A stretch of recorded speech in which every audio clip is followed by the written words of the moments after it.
All right, we're going to go ahead and get started. This is Wednesday, May 1st, 2024. It is 5 p.m., and I'm going to go ahead and call our closed session to order. Madam Clerk, do we have any requests to speak on our closed session agenda? No, we do not. And how about any correspondence we received on a closed session? None has been received. None. All right, thank you very much. So, council members, we're going to go ahead and recess to closed session now. Thank you.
Okay, it looks like we have everyone here. Thank you for your patience. We are going to go ahead and call our regular meeting to order, and it is 6:11. Mr. City Attorney, do we have anything to report out of our closed session? No, Mayor, we do. No, Mayor, we do not. Thank you. Madam Clerk, do we have any correspondence on our agenda this evening? Yes, the council's received correspondence in their red folders regarding 11.1 and item number 13. All right, thank you. And if you don't mind, would you call roll? Councilmember Estrada? Present. Councilmember Carwin? Here. Councilmember Sobek? Here. Mayor Pro Tem Dinas? Here. And Mayor Zimmerman. And I'm here. And I believe we have Bob Harris is with Good Company Rodeo Ministries. There he is. Sir, thank you for coming tonight and giving us some words of inspiration. We appreciate you coming. You're welcome. I've been in this town for 36 years. Right. So it wasn't Menifee when we started. Amazing grace, how sweet the sound that saved a wretch like me. I once was lost, but now I'm found, was blind, but now I see. 'Twas grace that taught my heart to fear, and grace my fears relieved. How precious did that grace appear, that hour that I first believed. The Lord hath promised good to me. His word my hope secures. He will my shield and portion be as long as life endures. When we've been here 10,000 years, bright shining as the sun, we've no less days to sing God's praise than when we first begun. Amazing grace. Amen. Amen. All right. Thank you. We appreciate you being here this evening. We are now going to salute our nation's flag. I see Angelica Austin is here. She represents Senator Sayardo. Angelica, do you mind leading us in the flag salute, please?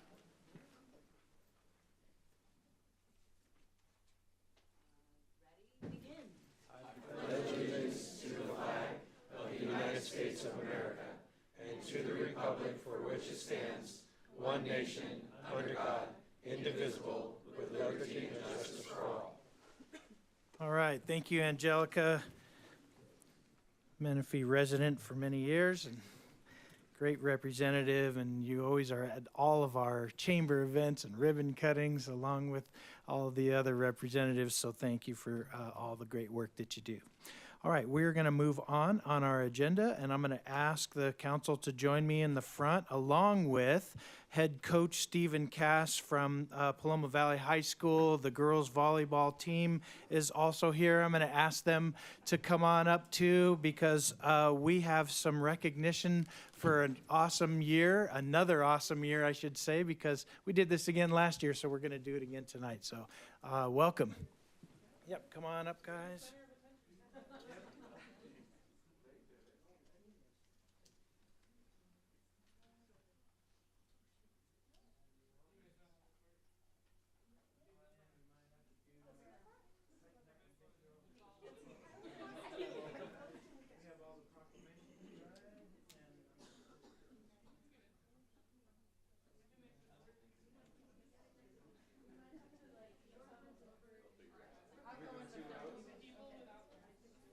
Check, check.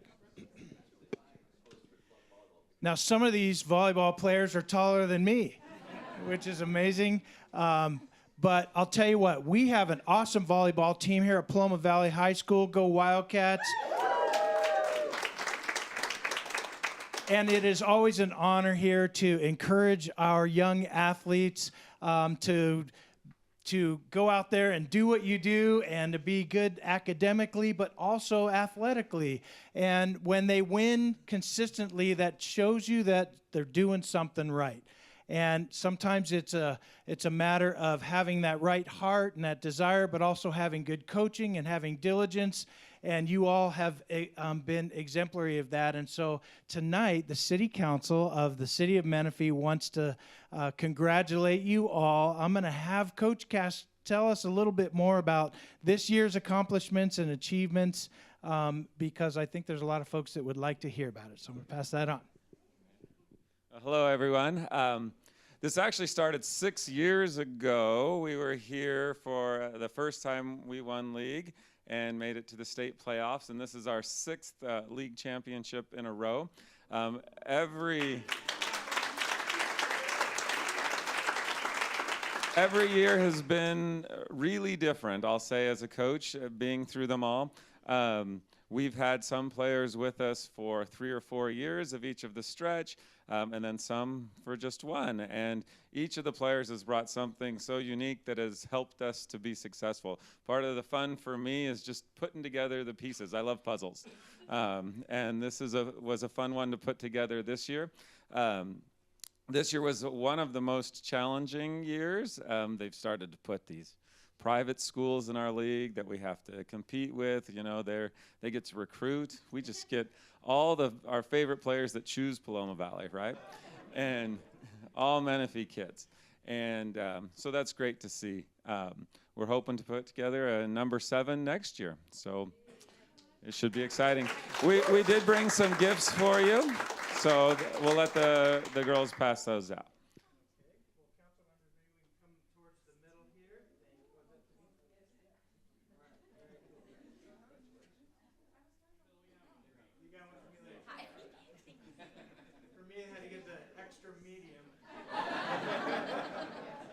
They had run out of extra mediums. Okay, so anyway, you guys, congratulations. We're very proud of you. I think maybe some of our council members do want to say a few words. Councilman Carwin is a former announcer for the volleyball team. He knows this team better than anybody.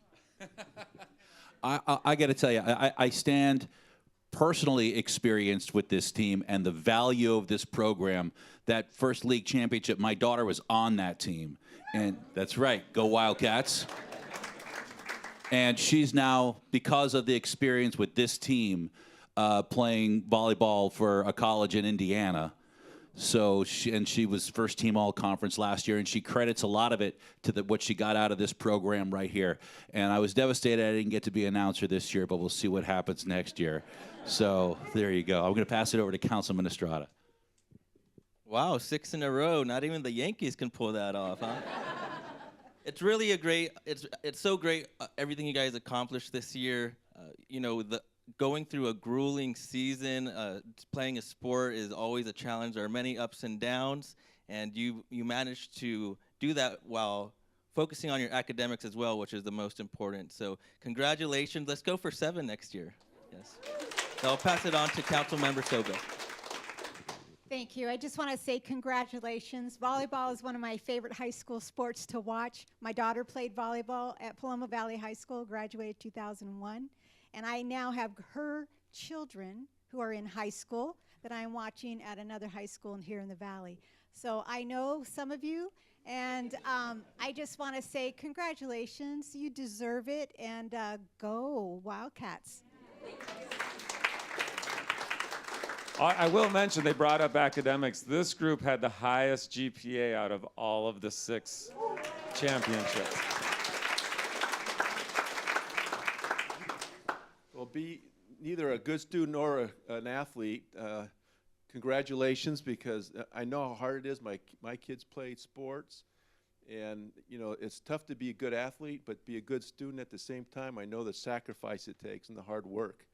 I know that some of you are seniors here, and you're probably bittersweet that but at least you go out as a champion. That's the main thing, right? So congratulations, and let's do it again next year.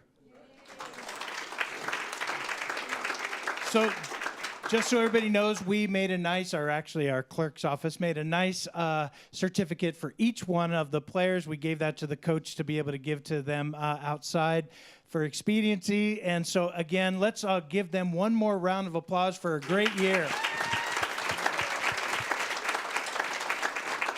So if we could let's try to tighten up and squeeze together towards the middle. Squeeze, squeeze, squeeze.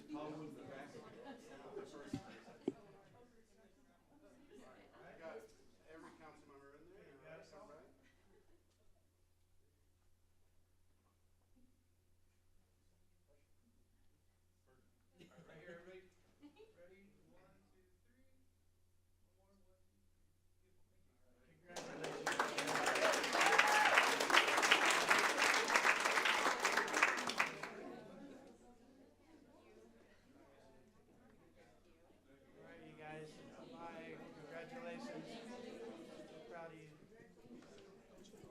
Yeah, keep up the great work. Yep. Coach, thanks for bringing them. Yeah, appreciate it. Yeah. And are you Natalie, the former Cadmus? Great to see you. It's nice to see you. Okay, we're going to move on. Our next one is Older Americans Month Proclamation. I'm going to ask Gloria Sanchez. She is the chair of our Senior Advisory Committee. She's going to share a little bit more about what this proclamation is all about. I'm also going to have other Senior Advisory Committee members come up and join us together for this. And then we have a couple other surprises too, but I'm going to turn it over to Gloria. Thank you. Thank you, everyone. Isn't it great to see our young people? And now you have the older generation up here. So here in the city of Menifee, we do intergenerational things, and that's what this is all about. But May has been declared Older Americans Month, and this is the month that we recognize and appreciate our older Americans who have already given so much in wars, in organizations, and they have also volunteered for many exceptional things. Here in this city, we are very fortunate to have a senior center that recognizes all of this, and with Community Services Department, what they do is put on some great events, because this year's theme is Power Through Connection, and that's what we want our seniors to be able to do, connect with others at all times, be it through congregate meals, social events, anything having to do with being outside and enjoying each other's company. So with that said, I would like to introduce the other members of the committee. To my left, we have Debbie Mannion, District Number 2. And they want me to say that, okay. And then we have Anne Marie Novak, who is District 4.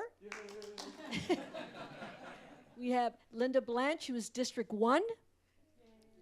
And I'm proud to say I'm appointed by the mayor, so I serve all of you at one time or another. So I see a lot of friends out there, and I see a good friend out there that I've known for a long time. I call him my father-in-law, even though he is not, but he's close enough. But I have someone very special today with us, and I'm going to ask him to come up. Mr. Ken Wright, who is 100 years old December, and he is a veteran. He is a veteran of World War II, and I'd like for him to say just a few words. Thank you very much indeed. If you wonder where my accent is from, it's from Scotland. I was raised in Scotland, and I enlisted in the Royal Air Force on the day after Pearl Harbor. I'd never heard of Pearl Harbor, but it just happened to coincide with my 18th birthday. And I served 20 years in the Royal Air Force, and I've spent 22 years up at the March Fairfield Air Museum as one of the docents there. Excuse me, which is a very fulfilling job. I've enjoyed it every day I've been up there. My background was quite wild.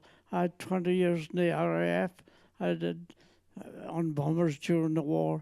After the war, I was in transports. I flew all over the world, Middle East, Far East, North Africa, down the Nile River, down to its source at Lake Kasumu, which is up in the Sudan. I spent some time down in Gibraltar. That's where I met my first Marines. I flew on exchange duty with them for 2 years down at El Toro, 54 to 56. That was a wonderful experience flying with these guys. Most of them have passed on by now, unfortunately. And I've been 20 years up at the March Air Museum working as a docent. And that's a very, pardon my tongue's getting tied up here. It's a very rewarding job. You meet all sorts of fascinating people. And I met quite a few. One of them was a lady called Elke Sumner, a little blonde lady. And her husband was a writer, And a good friend of mine was a writer and a member of the guild. And of course, Elke Summer was one of the movie stars in the 50s, and a very pretty little girl. And I asked her, which part of Germany were you from? And she says, the Frisian Isles. And without thinking, I said, oh, Wangerooge. And of course, that was the last bombing raid of the war, and I dropped a ton of bombs on it. And we got on quite well after that. It was a bit of a boner, really. I've been quite lucky in my 20 years in the Royal Air Force. I've came down and flew with the Marines for 2 years down at El Toro. And that changed my whole career. After the war ended, we were all trying to figure out what the hell we were going to do. And I enjoyed the Air Force. I enjoyed flying. I'd always wanted to be a flyer.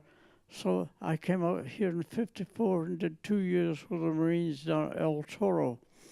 And that was a rewarding job, and it changed my career dramatically. When I flew with the Marines for 2 years, and I shot down a couple of airplanes testing a new missile they were going to get.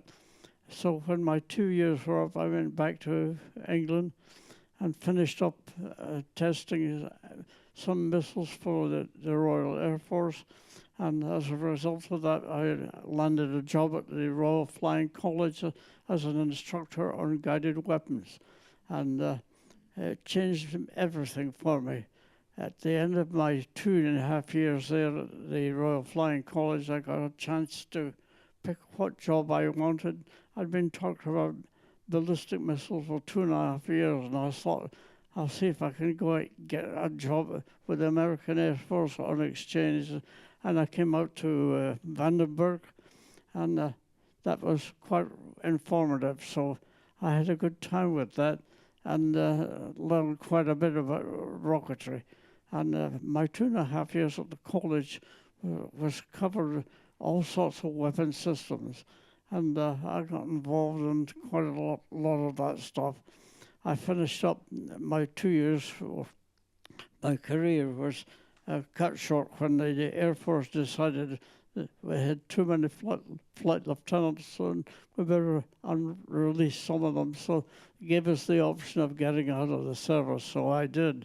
And in the meantime, while I'd been flying with the Marines, I met my future wife, and we've been married now for 64 years, and we have 2 kids, a son who lives down in Murrieta, and our daughter who lives over in Orange County. So I've been quite lucky in that respect. I met Debbie at a Marine's wedding. One of them was Walt Cunningham, and he was one of the Apollo 7 astronauts.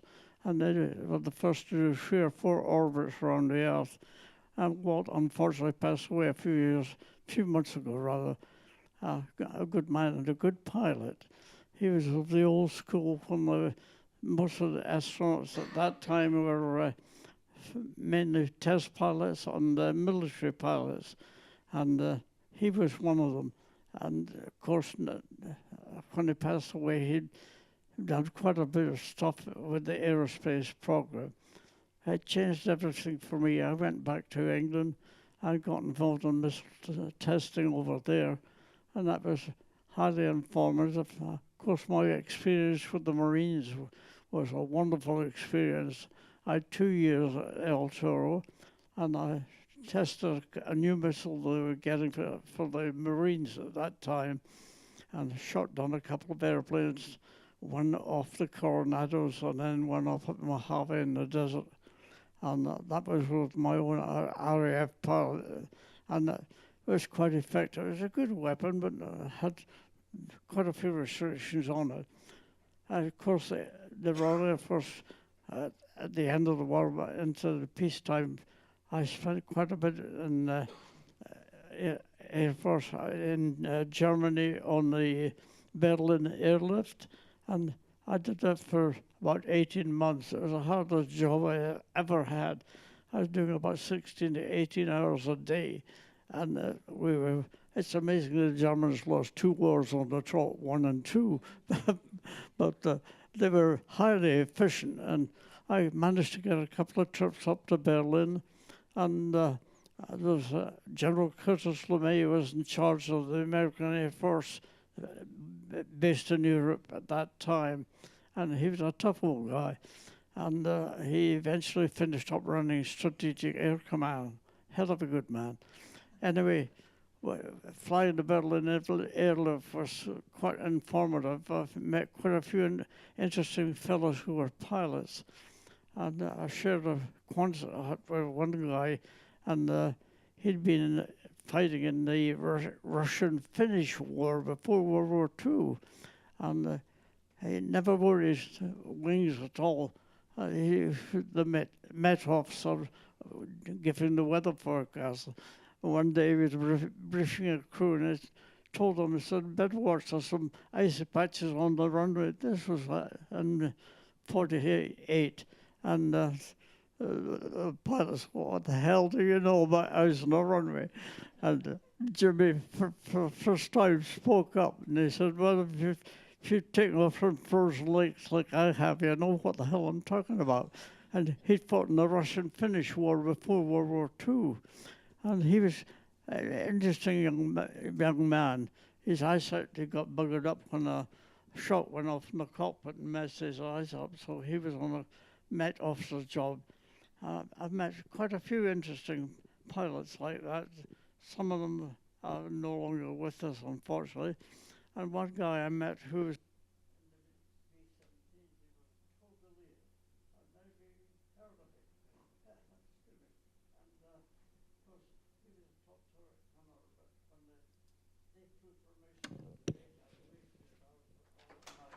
Test, 1, 2, test, test.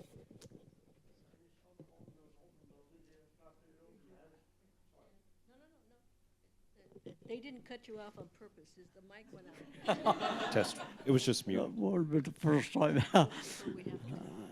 Yeah, right. I'll try to cut it short. I've spent 20 years in the Royal Air Force, enlisted the day after Pearl Harbor, which were coincidence. I'd never heard of Pearl Harbor. Just happened to be my 80th birthday. And I've spent 21 years up at March Airfield Air Museum, and that's a very rewarding job. Of course, my background was mainly aviation, and I've flown all over the damn planet, in Middle East, Far East, North Africa, the whole damn bit. So I think I'm over-exceeding my limit here, so verbal diarrhea. Thank you. Thank you very much indeed. So Ken, we don't want to cut you off. We appreciate you being here. We want to be able to celebrate your birthday all together. I know it was months ago when you turned 100 because I came to visit you at the WellQuest, and unfortunately we missed each other, but now I get the opportunity to say happy birthday along with all of my council members and our senior advisory committee. So today we're going to have you help us present this to Gloria. And this is a proclamation that is proclaiming Older Americans Month of May. And so thank you, Ken, for helping us do that today.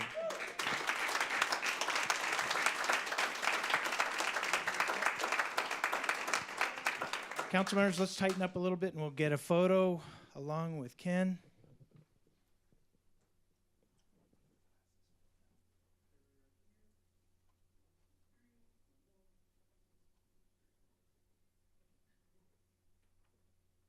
All right, and on 3, let's all say happy birthday, Mr. Wright. Ready? 1, 2, 3. Happy birthday, Mr. Wright. All right, congratulations.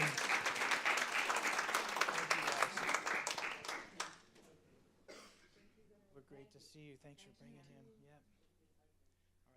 All right, thank you. Oh, so real fast, I know we have some of our representatives from our state and national level. So why don't you guys come on up? Because I think there's also some proclamations. And Anne Marie, you need to come on back. All right. So I'm going to start with, this is Jet Benavides. He represents Congressman Calvert. All right. Well, hello, everybody. My name is Jet Benavides, and I'm here today representing Congressman Ken Calvert.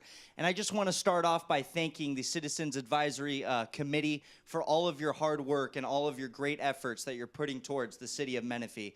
You know, Congressman Calvert is extremely appreciative of everything that you are doing for our community. So I'm just going to briefly read a little proclamation from the congressman that he wanted me to give to you all. So, on behalf of the 41st Congressional District, I extend my deepest appreciation to the Senior Advisory Committee of Menifee for your exceptional dedication to the senior residents of our community. Your expert advice and thoughtful recommendations to the City Council have played a crucial role in developing programs and facilities that enhance senior living. You have successfully encouraged our seniors to lead healthier, more creative lives and to actively participate in Menifee's civic affairs. Your tireless work ensures that our community remains a nurturing and vibrant place for every senior citizen. Thank you for your continued outstanding commitment and service. Signed, Congressman Ken Calvert.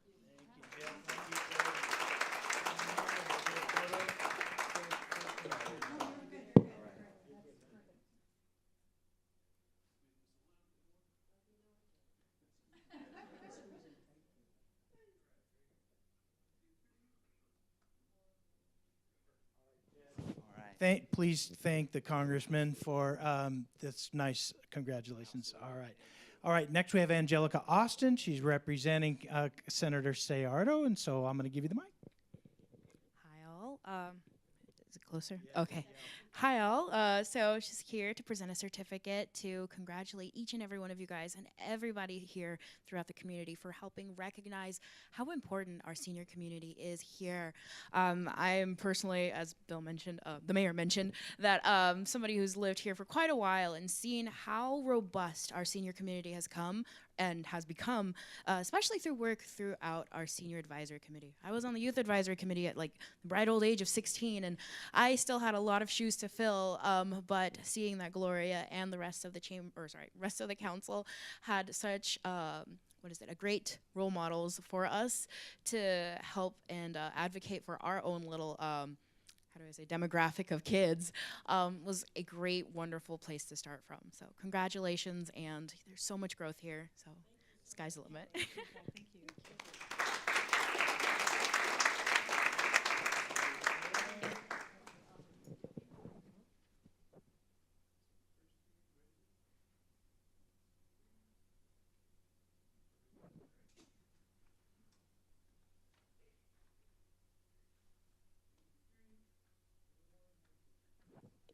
All right, please thank the senator for us. And next we have Casey Deaver, and he is representing Assemblyman Bill Saley.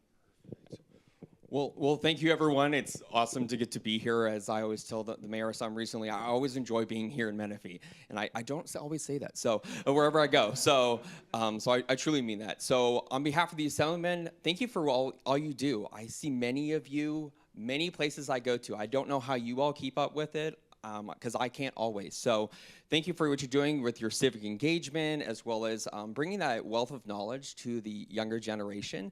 Just hearing today, that's knowledge that we don't all have. So getting to experience that is super important. So thank you for being able to bring that to the community and being willing to continue to do that. So on behalf of the Assemblyman, love to present you with a certificate and excited to see what you guys are going to continue to do for the community. So thank you. Absolutely.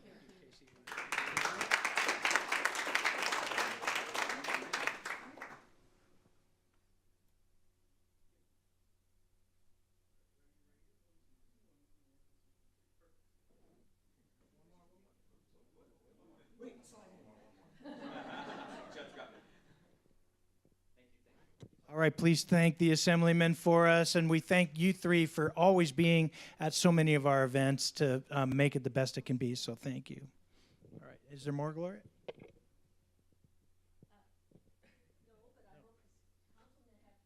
Do you guys want to say something?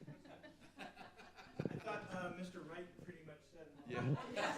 Well, you know, it's funny because when you get a bunch of us veterans together, we like to swap war stories and fibs. But none of them have compared to what his stories and the things he's experienced. So that was a real treat for our community to hear him and hear his stories. But, you know, I kind of identify with the Senior Advisory Committee a little bit. So, I also know the importance you play. I see what you're doing, how involved you are, and the information that you share into our senior community that wouldn't otherwise know what's going on. So for that, Thank you so much, because we know it's volunteer. We know you take your own time and effort to do this, but such an important role. Thank you so much. You know what? It was said, thank you for your service. And the Senior Advisory Committee, you have really brought wonderful, wonderful projects. You've been great advocates for seniors in our community. And tonight we had our youth, like you said, and our seniors totally integrational. I do want to recognize Bruce Atwood, who's not here tonight. He is in District 3 and he works really hard with you all. But Gloria here is also a national appointment, has a national appointment, and she didn't mention anything about that, so maybe she'll share that with us. But she's truly an advocate for the seniors in our community, along with her committee, and I just can't thank you all enough for what you do. Are you cringing? I'm not going to roast you, Gloria. The Senior Advisory Committee, people ask me why we have a Senior Advisory Committee, and it turns out that every time I discover something that I think would be helpful for the senior community, Gloria says, oh yeah, that's run by, and she knows everybody, and every one of the committee members who I talk to is already 5 steps ahead of our city council because they're proactive as a unit, going out and looking for benefits for our seniors, looking for ways to connect, looking for mobility assistance, looking for ways to get people connected with shopping and medical trips and family and everything else. So it's such a valuable tool for our community to be able to have, the X-Men of committees out there just drawing power from the world and handing it back out in Menifee. So thank you for everything you do, and your value cannot be understated. I know a lot of residents, especially those in Sun City, really appreciate all your work. Sun City is a segment of Menifee that has a strong senior population, as we know, and you are doing work to represent a large portion of our city. Each one of you are not only involved in the Senior Advisory Committee, but many other clubs and organizations in the city. So a lot of you guys add a little bit of your sprinkles and magic to the Senior Advisory Committee. So thank you so much for all your work, all the creative ideas that come from your meetings. And Gloria, your meetings are Tuesday mornings, correct? It's the 4th Tuesday in the morning here at City Hall. Okay, say this for there. For those of you who would like to join us, we meet on the 4th Tuesday of every month at 10 o'clock here in City Hall. So share your ideas. Share your ideas and concerns and issues. We will make sure that we address them. Yes, I want to just let you know that this Saturday, for those of you who have time, we were inviting you to attend our Senior Wellness Expo that we're having. It's going to be at the Sun City Civic Association in the community of Sun City. We welcome all of you. We have over 50 service providers that are going to give you information on what is available out there for you. But we're not only inviting seniors, we're inviting the entire families, because you're going to be the ones who may need some of those services. And I'm really proud to say that I also serve on a national committee for family caregivers. Very, very important. And so this is one of my passions, because that was a family caregiver for a couple of my relatives. So with that said, I want to thank my colleagues, and especially Bruce Atwood, who is not here with us today, who is always vigilant and always being out there.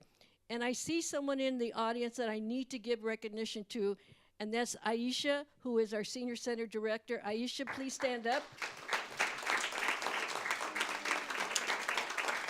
Without her dedicated staff and her and everyone on our city council and our city leaders, things would not get done. So we appreciate all of you. Thank you so much for your support, and we will continue working for our senior population. Thank you all.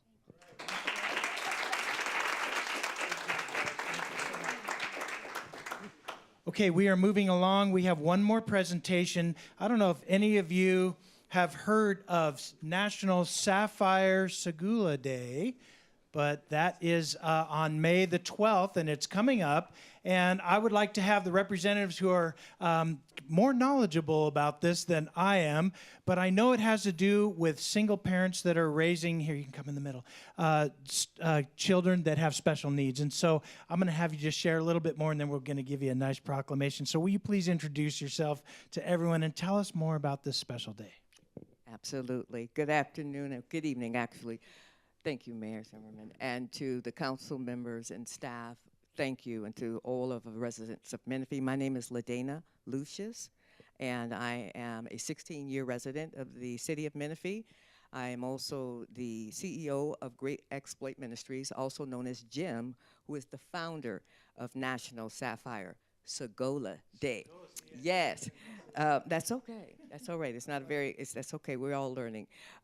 It is a day that is celebrated annually on May the 12th, and it is a day to honor and to recognize single parents and caregivers of disabled and special needs children.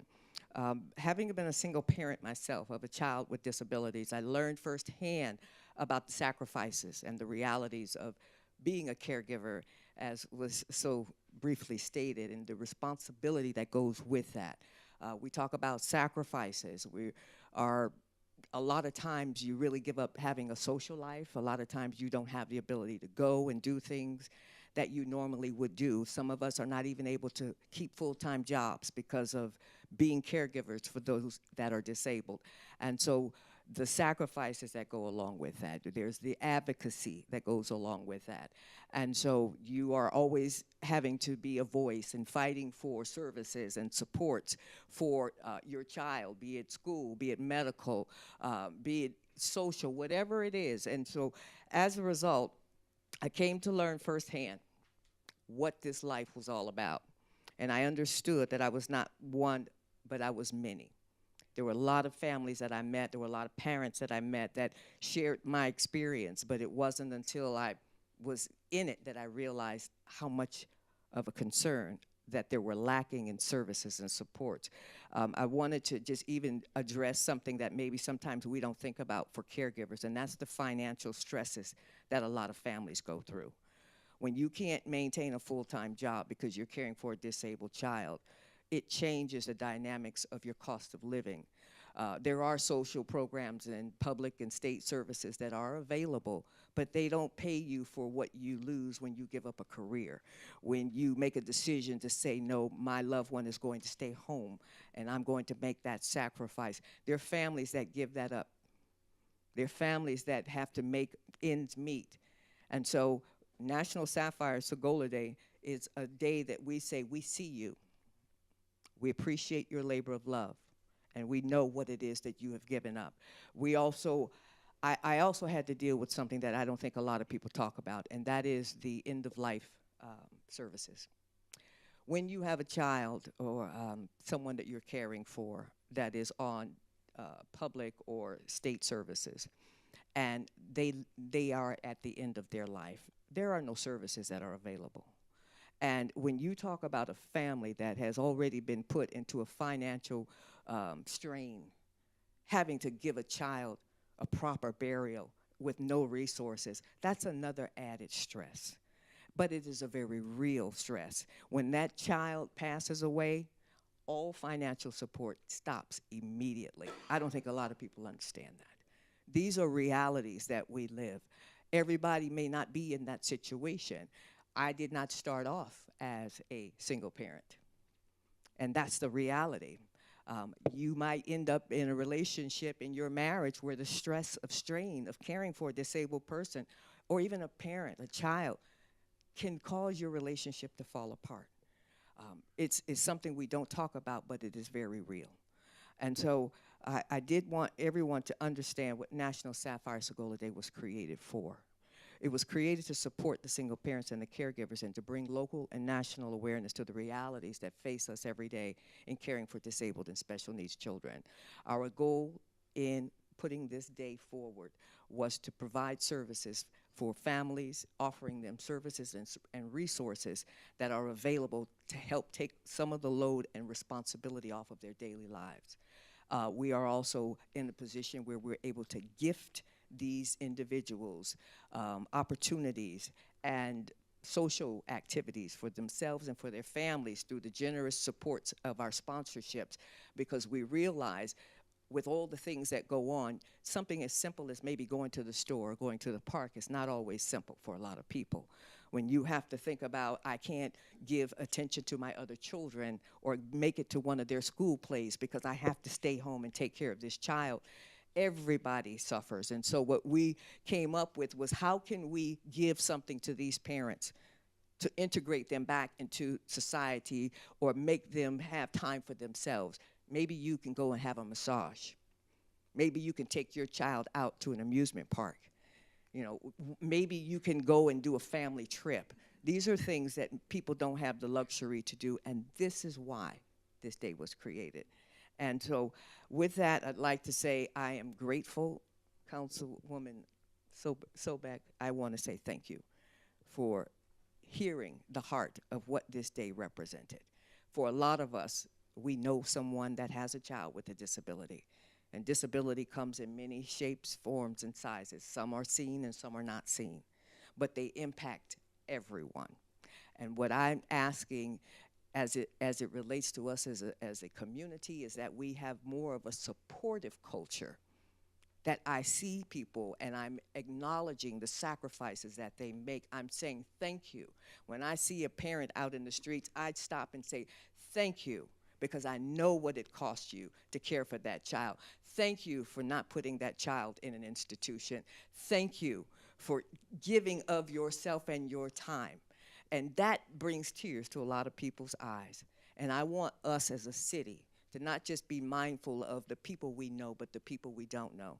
And I tell people every day, you don't have to wait till May 12th. Needs are around us every day and everywhere we go. And so, Mayor, I want to say thank you. And my prayer is that this city will be more instrumental and being vocal with offering services to the caregivers of the disabled. We do have services for the disabled, but it's the caregivers that need that attention. And I will say this, and I will be done, because I don't think sometimes we realize the stress. I've seen parents become bitter because they feel it's their fault. And like I said, I lived this life, and I understood that could have been me. But I'm thankful that I didn't allow that to overtake me. But I understood because I had support, but I realize a lot of parents don't. So if you know someone, a friend, a family member, maybe ask them, maybe can I go to the store? Can I clean for you? Can I wash your car? If their child is able to be watched, can I sit with your child and give you some time for yourself? It makes a difference. It makes all the difference in the world. So thank you, and be supportive. National Sapphire Segola Day, May 12th. Thank you. So on behalf of the City Council, I would like to present this to you. It is a proclamation, and we are declaring May 12th as that special day. But today's May 1st, and right here, right now, we all are more aware and we are appreciative of everything that you do and everyone who's in your situation does for the family members that they're caring for. And so thank you for everything that you do. We are absolutely appreciative. Councilmember, do you want to share anything more? Are we okay? Go ahead. So I just want to say thank you for reaching out to me and bringing this to my attention. We are a very loving community. We are a very caring community, and just the information that you brought tonight will help us even show more love to our residents. Being a grandmother of a special needs grandson, and seeing what my daughter and son-in-law, they're still together. So seeing what they have gone through, not being able to leave our grandson at all, and using grandma a lot and grandpa a lot so that they can have a break. It was during COVID that we had to be their one person that could come to their house and help them during that time. And I just want to thank you for bringing this to our attention, and let's continue to be a kind and loving community like we are, and put families first.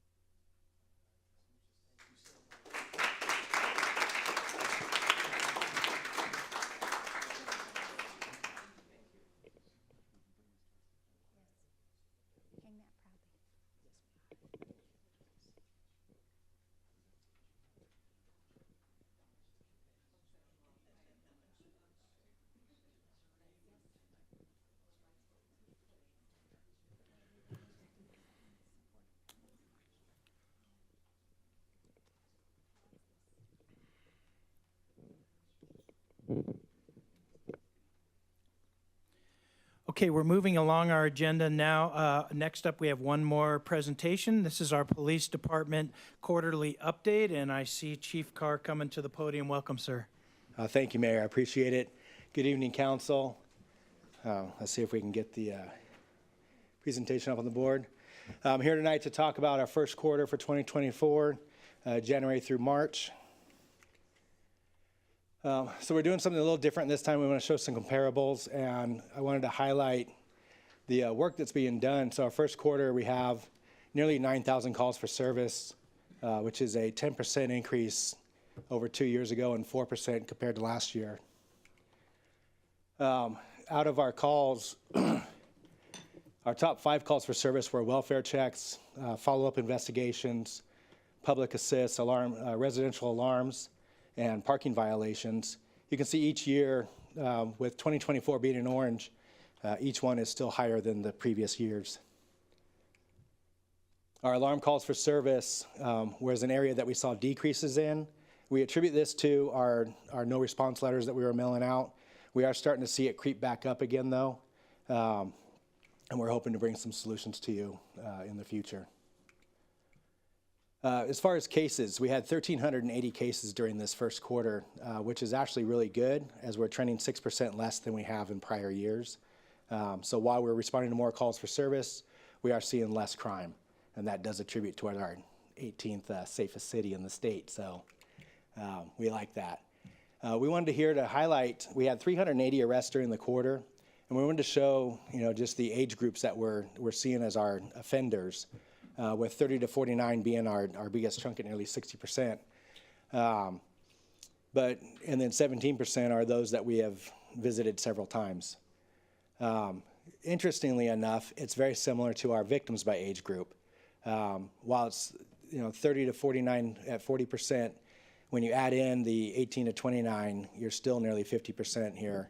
And we're noticing that as trended in the past, our domestic violence in the city is still, or family disputes is still one of our highest responses. So we are looking for services to offer to those individuals and help bring this down. Our average response times, we are still right about 9 minutes this go around. But if you look at our officer en route to arrival time, we're still under our 8-minute marker that we've been putting out there. And actually our priority 2s are 9.5 minutes, which is well under our 20-minute marker. So again, the patrol, we're seeing that our staffing is getting our officers to where they need to be in a timely manner. Code enforcement here, 326 open cases. They were able to close 206 cases during this period of time. And then here's just a breakdown of their active citations at 30%, along with activity of illegal sign removal, junk and trash debris, and then their proactive on-site cases. Our hope in HLO, as they're out there reaching out in the homeless and mental health community, you can see that our repeat contacts, we had 479 repeat contacts. This is not, this is part of the services that we go back. So after your first initial case, we'll follow up, make sure you're getting the assistance you need. We only had 53 new contacts in the city. And then you can see here 54% of their time was offering services. And then our community behavioral health. This is, again, our clinician that rides around with our officer. 110 calls with an average of 55 minutes spent with these individuals. And here you have those that we've recorded with mental health history, school-related, which is a great resource to our local schools. One of the things I wanted to highlight during this quarter, this NIBIN machine, we brought this to council about a year ago. You guys approved the purchase of this machine. And I wanted to highlight the benefit of what it means to us. So we have processed nearly 400 bullet casings in the last 4 years. And most recently, since you approved the purchase of this machine, we sent our CSI tech to training, and she's been working with San Bernardino processing our shell casings. We identified 2 different cases outside the jurisdiction where firearms that we collected off of traffic stops were used in homicides and additional shootings. So we're giving those agencies leads to go find their suspects and those involved in those unsolved cases. So this is the benefit, and we appreciate your support in getting this equipment out here to this region. We held our first breakfast with badges. Black Bear Diner was gracious enough to host this for us, and we had such a great turnout. It was an awesome event and a lot of fun. And then our officers out here in the community, Paloma girls lacrosse team. One of our officers is coaching that team, and then just other activities within the parks, and then Read Across America and our SROs having fun. Here's additional photos with that, and then Coffee with a Cop. I wanted to bring up, oh, they are all right behind me. All right. So one of the things that we want to start doing is introducing our new hires. So tonight with us, we have Officer Kylie Romero, Scott DeCase, and then our cadets, Jared Figueroa, Lindsay Perez, and Steve Flores. Elizabeth could not be with us tonight. She is serving in our CSI prop tech position. And then we also have promotions. So Heather Regato was promoted from property tech to our office assistant, and then Damon Bowen has left us in patrol, and he is now with our special enforcement team. So I just wanted to highlight that and have an opportunity for you to see them face to face and just recognize that we're hiring great people, and we're so gracious that they either promote within or come and join our team. So thank you for that. Are there any questions? I don't hear any questions, but I do think we want to congratulate this new team members. Yep.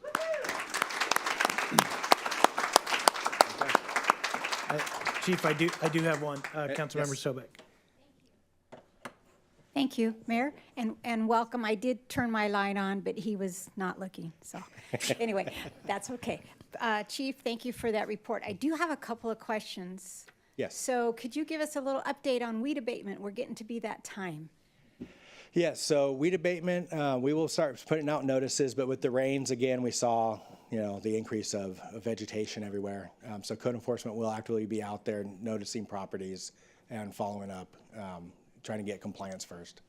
So that will help our fire season. Yeah, we're all on it. So, okay, also a little bit on school resource officers. Anything, it's been about a year now. This is probably the first year of completion of all of them. Can you give us an idea how that has helped our community? Oh yeah, no, the school resource officers have been instrumental with the schools, working closely with the principals, working closely with the staff. We've actually held a couple of officer-involved training or officer-involved shooting type training, school active shooter training at different campuses. So Paloma, Santa Rosa, we've had a couple of calls where the resource officers are able to get us critical information right away. And then just that daily interaction, so they interact closely with the students. This program, from what we're hearing from the principals, they love it. They love the interaction. They appreciate them on campus every day. Great. That's what I wanted to hear. I wanted to see how the interaction is going with our youth. So. Oh yeah, no, believe me, they are highly loved by the staff there, and they enjoy those positions as well. Great. Thank you. I appreciate that feedback. Absolutely. All right, seeing no others, thank you, Chief. We appreciate you coming and the good quarterly update. Thank you. All right, council members, we're moving along now. Item 6 is agenda approval or modifications. Madam Clerk, do we have any modifications to tonight's agenda? No, we do not. Thank you. Council members, all in favor of tonight's agenda, please say aye. Aye. Opposed?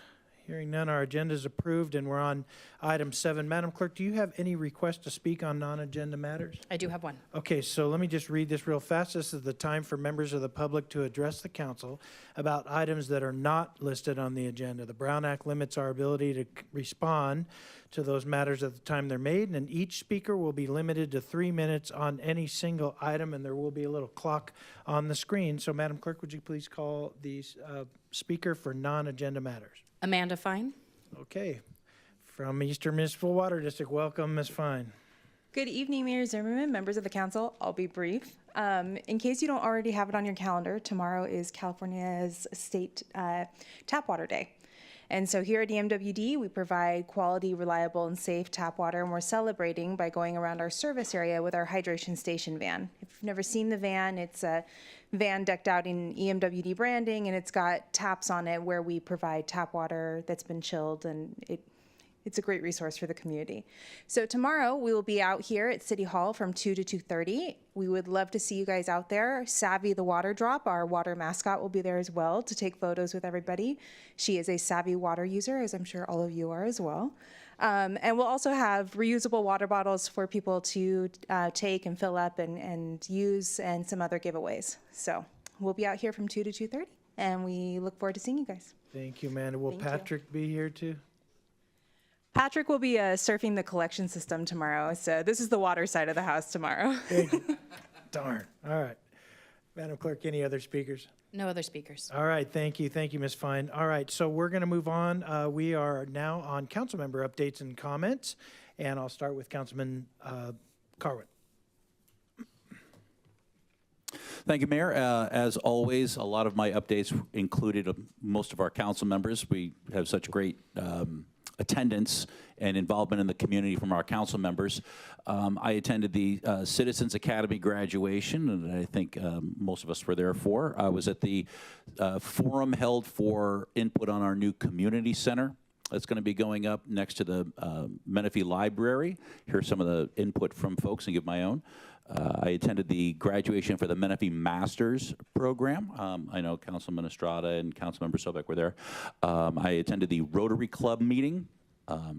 Like most of us, I was at Menifee Better Together, going out and cleaning up, well attended. I'll let Councilmember Sobek give a more detailed description of that. And then last Friday night, I had the honor of serving as the live auctioneer at the Chamber of Commerce Gala, the Under the Sea Gala. Kudos to Tony Reverdito for producing a wonderful event that was well attended and well received. And that's all I have. Thank you. Thank you, Bob. You did a great job as MC or And then I'll as wait to the hear your auctioneer. update to see what I missed. Yes, there are a couple things. All right, Councilman Estrada. Thank you. On April 23rd, I also attended the Menifee Citizens Academy graduation.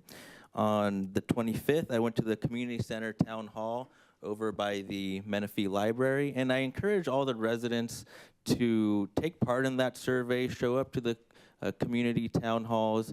It's great to see community engagement and everyone, this is your community center. So I encourage all of you to share your input with what you want to see there. We have surveys on our social media, on the website. It only takes a couple minutes, but this is your community center, so please participate in those surveys. I also attended the Menifee Masters ceremony. At that Menifee Masters program, they help educate all the local realtors on all the things going on and all the projects, developments in Menifee. And hey, I think that's a great program we offer, especially because we have so many projects going up and houses being built. So we're educating our community on all those developments. On April 26th, I went to the State of the College. It's great to hear all the developments going on there. On April 27th, I went to Menifee Better Together with our fellow council members, and it was really nice to see all the residents come out in the community, take pride and ownership, and help clean everything up. I also went to the Under the Sea Gala with my fellow council members. And then I want to give a couple quick updates on a couple of future plans that I have going on. I'll be heading to the SCAG conference, so fellow council members, I'll give you an update of what they discussed there when I return. And then also, as many of you know, I'm serving the Air Force Reserves, and I have an upcoming training where I'll be going to Europe, and I anticipate missing the next council meeting, so I would like to ask for excusal on that. And when I return, I look forward to sharing more updates. Thank you. All right, thank you, Councilman. Councilmember Sobek. Thank you, Mayor. And as it was said, we had a lot of things going on this last couple of weeks. But one of the things I'd like to share that none of you were at with, but it's a Southwest Riverside Coalition Higher Education that we're working on bringing a 4-year university here to Southwest Riverside County. We have gotten together as electeds, and we are pulling our resources together and not looking in a silo. We're looking at what's best for the region.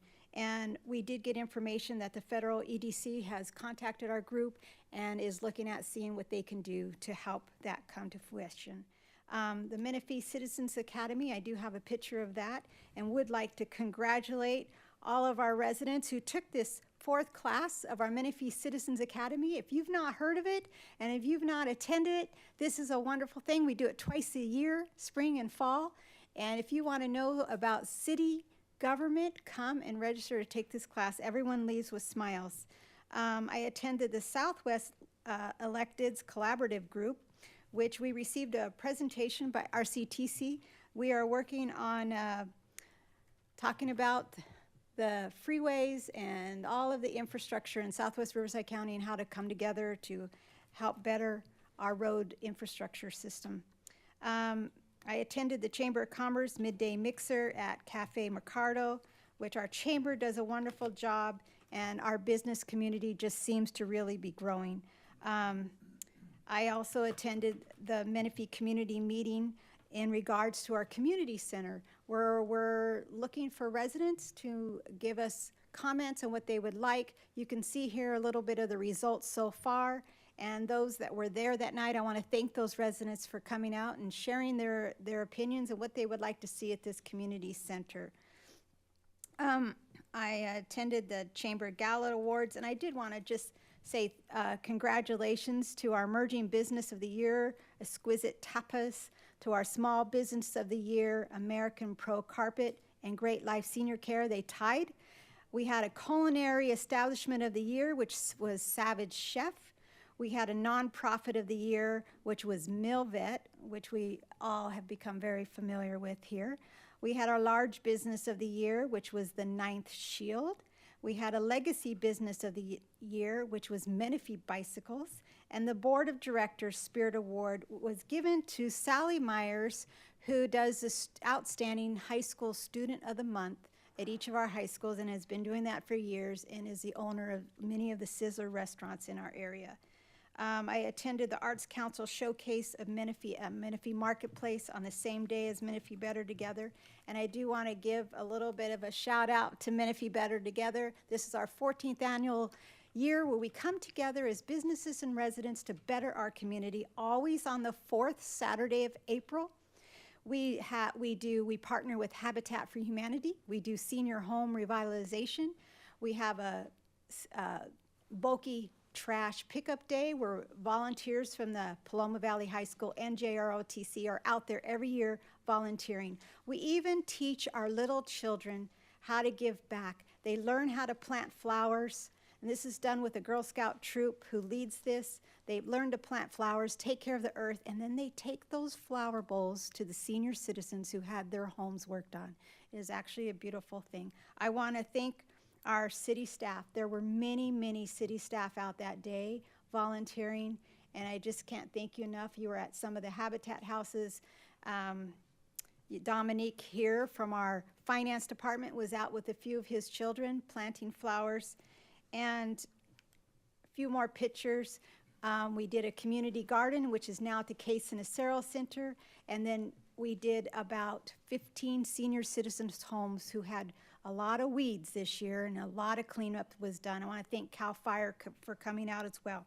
One of the main things I'd like to share, when we do Menifee Better Together, there is an annual cost, I guess you could say, fee that they put for an hour of a volunteer. This year, the hour is $17.49.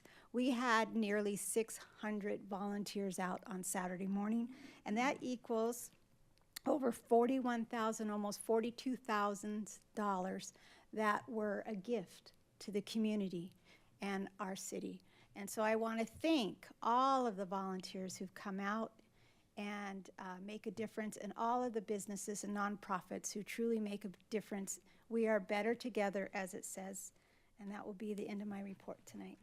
All right, thank you. Mayor Pro Tem Dinas is next. Thank you, Mr. Mayor. On the 22nd of April, I attended the Sphere of Influence Ad Hoc Committee with the mayor for an update by staff. On the 24th, then, I met with RTA's Southwest Tea Now Committee. And on the 25th, I had an RTA Board of Directors meeting, nothing to report out there. And then on the 26th, which is today, I had the RTA Administrative Committee meeting, and that's all I have. Thanks.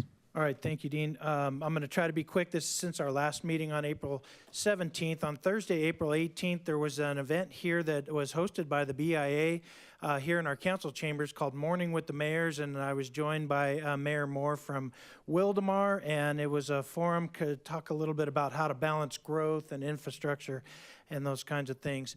And then later that day, and this is the one Bob forgot, he and I were judges at Pacifica for a chili cook-off. And then on Friday the 19th, the NJROTC at Paloma Valley High School had their award ceremony. If you were there, you might have heard me sing the national anthem that night. When I hit the high note, there were some glasses that broke. On Saturday the 20th, I assisted Arts Council with their Menifee's Got Talent auditions. That was held at the Rural Center. And then I was a keynote speaker in Sun City. It was the Women's Club. It was their open house event held at the library there. On Sunday the 21st, I attended the Vagabond Theater Group's performance called Censored on First Approach, and wanted to give a shout out to Sarah Gibbon. She is with our Community Services Department, but she also heads up this Vagabond Theater, and they did a wonderful job, kind of a little black box theater event. On Monday the 22nd, the Sphere of Influence Committee, Councilman Dinas and myself met and heard some updates. On Tuesday the 23rd, I attended a leadership day over at Boulder Ridge Elementary School to congratulate some of the young students that were there and give them encouragement. As Councilmember Sobek mentioned, I also attended the Higher Ed Coalition, and Rebecca Kramer from our city manager's office was also there. And I also, I don't know if you guys know this, but we had a queen from another nation come to visit City Hall here on Tuesday the 23rd. She's the Prime Minister. Her last name's Trinidad, but she's of the territory of Burland, and the Menifee group in Sun City had her visiting, and so they wanted to bring her by City Hall. So it was nice to host her here. Very, very gracious lady. And then we all were here for the graduation of the Citizens Academy. It was great to congratulate all of them. On Wednesday the 24th, there was a chamber mixer at Cafe Mercado I attended, and then on Thursday the 25th, the chamber had its board meeting, and I attended that. Also, I attended the Rotary Club meeting with Councilman Carwin. Waste Management was the speaker, Art Marquez. And then I attended the input meeting, public input for the Future Community Center over there next to the new library. It's great to see some of the concepts and hear some of the ideas that a lot of folks would like to see there. On Friday the 26th, I attended the State of the College event at MSJC in the morning, and then that evening, Menifee Union School District held the Evening of Excellence event. It was an opportunity to honor all those volunteers and give staff awards, and also honor some of the special teachers this year. On Saturday the 27th, I joined all of the council members at Menifee Better Together, and then I went to the arts showcase that Arts Council Menifee held at Countryside Marketplace. There's performers and visual artists just showing all of their good talent. And then that evening, as was mentioned, Tony Reverdito did a wonderful job at our Chambers Gala. It was well attended, and we all just had a really wonderful time, and Bob did a good job as the auctioneer. On Sunday the 28th, I was the docent at our History Museum, and I want to announce that tomorrow at 8 a.m. Is the National Day of Prayer. Not tomorrow. Yeah, tomorrow. National Day of Prayer event. Thank you, guys. It's held at St. Vincent's for our church in Sun City, and our keynote speaker will be our County Supervisor, Chuck Washington. And I know some of us are going to be giving some prayers for various things as part of the ceremony. So looking forward to that. And then, as Gloria Sanchez mentioned, this Saturday is at 10 a.m., and I think it goes until 1, is the Senior Health Fair over at Webb Hall in Sun City. So that's all I have. Council members, do we have anything else to add? I just want to say, I want to piggyback on one thing that you said. Yep. First of all, you mentioned 3 things that I missed, so that's cool. I was also at the Arts Council, the State of the College, and whatever that other one was. But you mentioned Menifee's Got Talent. Yeah. I received notification that I will be one of the performers at this year's Menifee's Got Talent. Nice. That's right. So bring your fresh vegetables. They sting less. But it's on May 31st. It's going to be at Liberty High School. I've heard they've got 23 performers, and it's going to be a spectacular event, so you can check that out. What are you going to be performing? I will be singing, playing guitar, and on an original composition. Okay, all right. Well, I will be there, so I'll cheer you on. Fair enough. All right. Let's move on, council members. We are now on item 9. This is the approval of the minutes. It's for the minutes from April 3rd, special minutes for our workshop, special minutes for closed session, and regular minutes. Council members, if there's no changes, all in favor of approving those minutes, please say aye. Aye. Opposed? Hearing none, those minutes are approved, and we're now on item 10, our consent calendar. All matters on the consent calendar are to be approved in one motion unless a council member requests a separate action on a specific item on the consent calendar.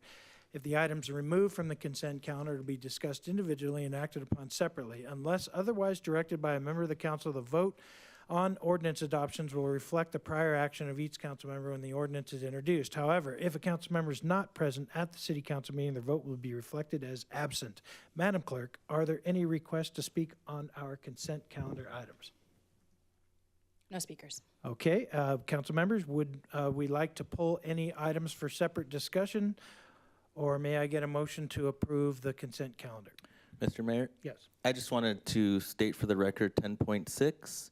I originally voted no, and I want my vote to stay consistent with 10.6 as a no. That's all. Okay, sounds good. Thank you. Duly noted. Any others, council members? All right, can I get a motion to approve the consent calendar, please? Move approve. Second. Okay, Madam Clerk, we'll go ahead and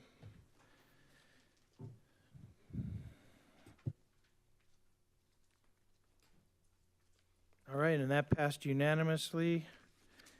We are going to move along now to our first public hearing item. There are two. This is item 11.1. It is Mr. Car Wash Appeals. And I see our Associate Planner, Brandon Clary, is here. So welcome, sir. Thank you. Good evening, Mayor and council members. The project before you is the appeals of Mr. Car Wash and Daycare, major plot plan number PLN 22-0289 and conditional use permit number PLN 22-0288. Just a little background. The city received a development application on December 19th, 2022. Planning Commission provided their approval on February 28th, 2024. And then the city received two appeal applications, one from Menifee Neighbors Care on March 7th and one from John Minnock on March 8th. And that brings us to today, May 1st. The project is located on the northwest corner of Rockport Road and Laguna Vista Road within the existing Shops at the Lakes shopping center.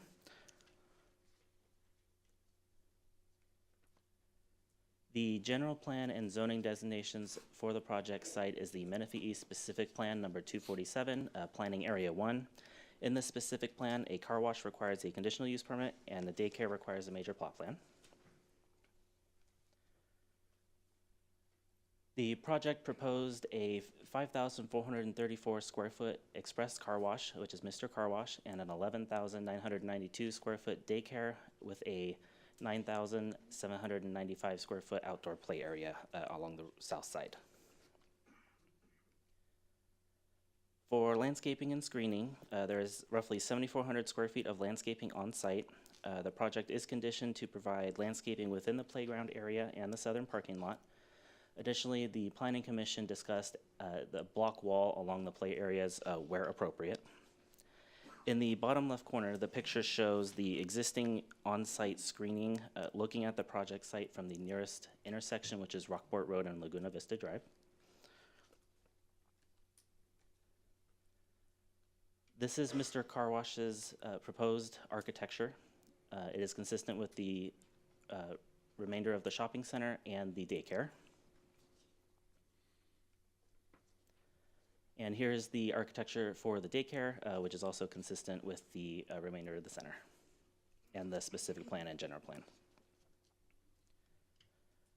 In terms of CEQA, the city required an exemption for infill development projects as the project met all the requirements for determining the project infill. Additionally, there is no CEQA analysis required to approve or deny an appeal.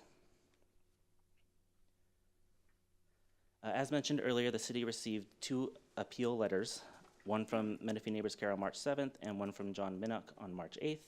The appeal points were for public noticing, the Class 32 CEQA exemption, air quality, noise, traffic, and runoff. For the first appeal point for public noticing, the letter noted that the public noticing did not comply with California government codes or CEQA requirements. The staff's response is the City of Menifee followed all noticing requirements consistent with the Menifee Municipal Code, including publication in the press enterprise, on-site posting, 2 signs, 1 per street frontage, and any entities that requested notice, and all residents and properties within 300 feet of the project site.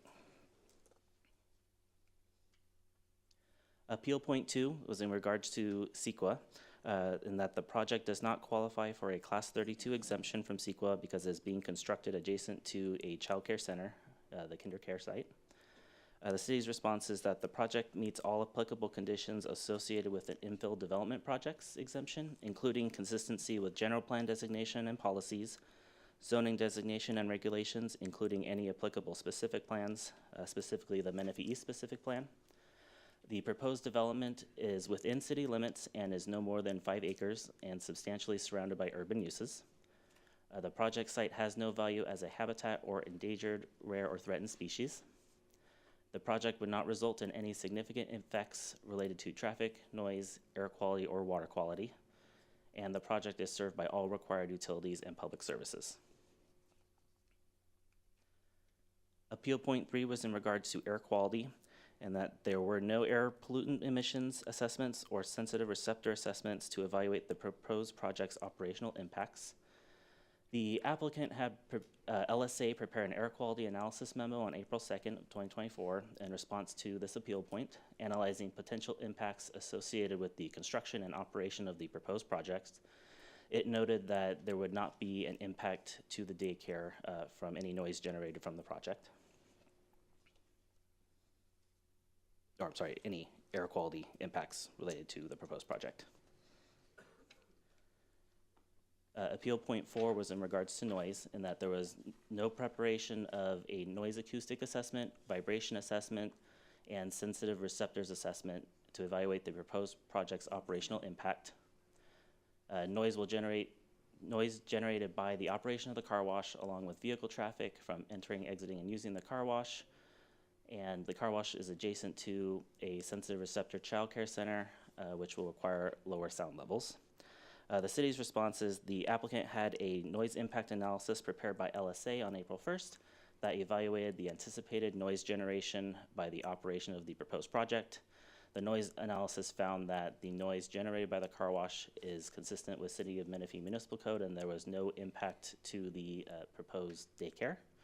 Additionally, the applicant has agreed to construct an 8-foot wall along the west side of the building at the car wash exit as a condition of approval. Appeal point 5 was in regards to traffic. The project provided insufficient traffic and public safety assessments, emergency response assessments, or sensitive receptor assessments to evaluate the project's operational impact. The city's response is a traffic memorandum was prepared by Urban Crossroads on September 8th, 2023 for the project, which found that a traffic study is not required based on anticipated traffic for the project under applicable thresholds. Based on the initial traffic memorandum, the scale of the project will not result in any impacts related to traffic. And the last appeal point was in regards to runoff, and that a ground contamination assessment was not prepared for the project to address the project's operational impact, including contamination from runoff vehicle fluids. The applicant had a water quality and drainage memorandum prepared by Kimley Horn on September 22nd, 2023, which determined that the project will be utilizing the existing approved water quality management plan from the existing shopping center, and it will use existing infrastructure, including the existing storm drain system and the bioretention basin, which will treat the runoff prior to exiting the property. And the project is not anticipated to generate any ground contamination from construction and/or operations. Staff's recommendation is to adopt a resolution upholding the Planning Commission approval of Major Plot Plan number PLN 22-0289 and Major Conditional Use Permit number PLN 22-0288 for the Mr. Car Wash and Daycare development located within the existing Shops at the Lake Commercial Center, and deny appeal number PLN 24-0068 and appeal number PLN 24-0069. Additionally, staff also received 5 comment letters from the public, including a letter from an attorney representing appeal applicant Menifee Neighbors Care. These are provided in your folders. And this concludes staff's presentation. We are available for any questions along with the applicant and their consultants. All right, thank you, Mr. Cleary. We appreciate your good presentation. Council members, this is the opportunity to ask questions of Mr. Cleary. No discussion quite yet. Any questions, council members? I do have a question from Councilman Estrada. Yes, Mr. Cleary, can you give us and the public examples of what other potential uses could go on that lot? The specific plan allows for general retail in that planning area 1 of the specific plan, so they can do any kind of general retail on that project site. And then I have to do some more research on additional allowed uses. Okay. I don't know the whole list off the top of my head. Okay, thank you. And I have a question from Councilmember Sobek.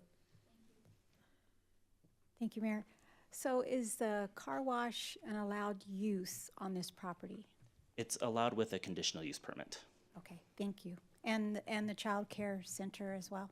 The child care center does not need the conditional use permit. It's just the car wash. It's allowed use. Correct. And do you feel the child care center would be safe for the children with the car wash center next to it?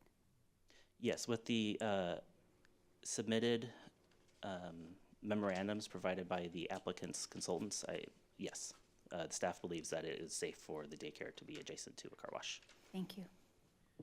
Any other questions, council members? All right, hearing none, I'm going to go ahead and open the public hearing at 7:32. Madam Clerk, was this item legally noticed? And did we receive correspondence? I believe we have. Yes, the item was legally noticed, and in addition to the 5 that Mr. Cleary noted, you received 1 other piece of correspondence in your red folder. All right, thank you for that. So what I'm going to do at this point is let's go ahead and ask the 2 appellants. We'll start with Mr. Marquez from Menifee Neighbors Care, if he'd like to speak. And then if Mr. Minnock is here, if not, then after that, we'll ask the applicant also to speak. So we'll start with Mr. Marquez, sir. Welcome. Thank you, Mayor and members of the City Council and the public that are here also to participate in the city's activities. My name is Jesse Marquez. I am the Policy Director for Menifee Neighbors Care. We're basically an environmental organization, and areas that we focus on are environmental air pollution impacts on residents and schools and public places. We also look at traffic congestion. We also look at greenhouse gases impacts on climate change. We also look at public safety. And so our concern is to make sure that residents and publics and children, those that are senior citizens and sensitive receptors, their specific impacts are addressed. And those are some of the details that we get into. We did bring and recruit 2 consultants to help in our review of the city's documents and those of other consultants. And so we hired Doug Carlston, who is present here, who submitted public comments in addressing, what were the legalities regarding, Regulation 32 exemptions for ill-filled land. We also hired another consultant, RK Acoustic Engineering, to review the traffic study data regarding noise. And based on having reviewed information provided by those independent experts, we still feel confident in what we have brought up before the City Council. And so I'd like to review some of those points so that, everyone has a clear understanding. We did submit this, and so it is in your file and folders. The first big thing is that, does the project qualify for a Regulation 32 infill project? Now, if you just go and look at the law itself, and you'll see, a nice big paragraph with a couple of ABCDs. Well, if you look at it from that perspective, then it's no big deal. It does qualify under one of them. However, what happens when you involve, environmental evaluations, and then that adds up to other criteria it must qualify for. Now, in this particular project, we were able to look at what was data available. And then because we have worked on these type of projects in the past, we also look a little bit beyond that based on our experience. So the project will in fact create increased noise. Why? Because there is no noise there. Same thing with air quality. The air quality right now is not significantly impacted, but it'll increase the poor air quality in that area. It will increase traffic congestion, traffic, pedestrian, parents, and accidental safety risks. There's potential for a need for emergency evacuation that will be blocked because there's only one way in, and you can't go through the rear exit because there isn't one. And when we talk about, ground contamination, we're talking about cars and vehicles that leak oil, brake fluid, radiator fluid. There's also things such as brake dust. Those that get deep into the air pollution will also have to understand that, yes, air pollution goes up, but it also settles down, which means it's going to be there on the pavement. So when we're talking about, what's happening there, then we're talking about all these hydrocarbons, this brake dust falling onto the blacktop of the streets where all these vehicles are passing. That is contamination right there. And it'll be that's going to run off into the driveway, into the curbs and gutters. That is not being addressed and was not addressed. They did do some studies in regards to, them recycling water, but that's not what we're talking about. We're talking about ground contamination and what types of ground contamination.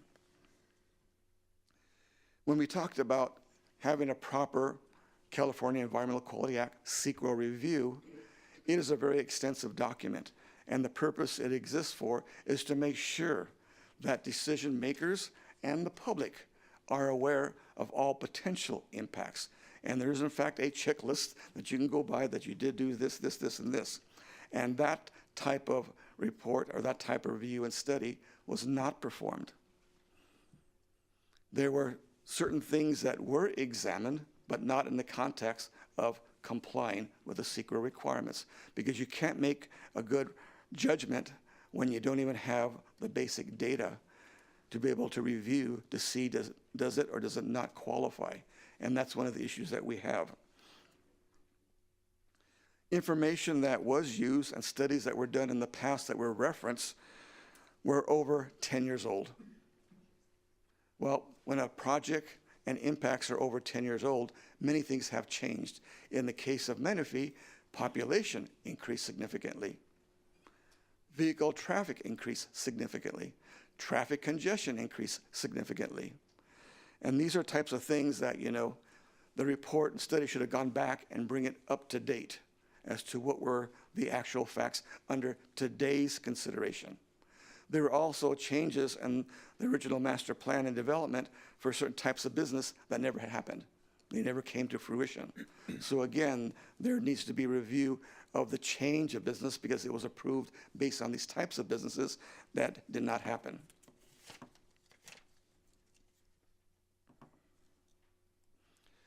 You heard that now that the builder developer has agreed to put up an 8-foot wall to help reduce the noise. But what the report did not tell you is that was there any category of noise where it did exceed the standard? And the answer was yes. The city only referenced that. It did not exceed it in the playground. But in fact, it did exceed the standard of 65 dB, at the building where the children are actually in the rooms, in the classrooms, or taking a nap. And so that was not done properly. So because they did not do a noise assessment of that, or they did not disclose it, that also disqualifies it. Because see, a wall is now considered mitigation. And a mitigation measure that reduces an impact eliminates the infill exemption. So that needs to be reviewed because, that is the law.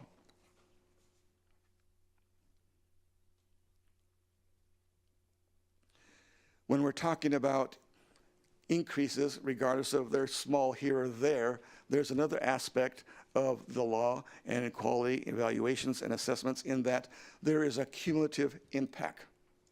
There was no cumulative impact done because now we have a site location that's going to have over 100 cars an hour entering and leaving. That is significant. But then you also have to look at it in terms of the context of what other commercial things, activities are going on in that facility. And that was not done properly. We're talking about another category of sensitive receptors, which is a child care center. In none of the City of Menifee's noise, air quality, does it mention child care centers. It references schools, residential homes, but not child care centers. So when you have no documentation that highlights child care centers, it will be overlooked. It will not be identified as a need that needs to be assessed. The California Air Resources Board, there's also the California Public Health Code that states that child care centers are a designated sensitive receptor. So if the consultant is not aware of that, and the city staff is not aware of that, then that is a serious emission. And so even your noise elements, air quality, and other categories need to be upgraded so they do identify child care centers as a sensitive receptor that are under protected status. When we're talking about air pollution, we're talking air pollution coming from the car wash, but you have to look at all the categories. We're talking over 100 cars an hour. They do have to line up to be able to enter. So they're waiting in line, they're idling on the city street, getting in line to go into the car wash. Those are emissions right there. It goes through the car wash, comes out, and then again, you're starting the engine, stopping the engine. These are all little things that don't sound big, but then again, it's a cumulative impact effect where you do have to assess it, and they determine should they be mitigated. And in this day and age, there are numerous ways to mitigate different types of impacts. And so,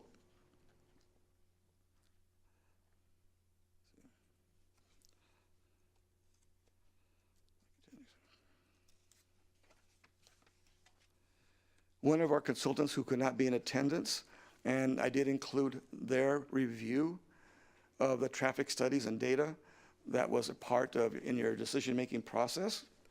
This is by RK Engineering Group, and it was prepared by the principal. We also included his resume or CV of his qualifications in order to render this type of an opinion or assessment. And it states that they are pleased to provide the review of the potential noise and transportation effects from the Mr. Car Wash project. This is a review based on information provided by the City Council, city staff reports on May 1st, 2024. Specifically, RK Engineering has reviewed the following documents with respect to those noise and transportation impacts. One study was the noise impact analysis, Shops at the Lake, the Mr. Car Wash and Daycare Project, Menifee, California, April 24, prepared by LSA for the noise study. The other one report was a study, Shops at the Lake, focused on a traffic assessment on September 8th, 2023, prepared by Urban Crossroads. Well, here is what their findings were. The project consists of developing 5,434 acres with a single drive-through tunnel and approximately 12 self-service vacuum scope. The project includes, the 11,000 square foot of dental care center, but it goes on to point out that the purpose is to review the project from the noise standpoint and to any types of mitigation that might be necessary.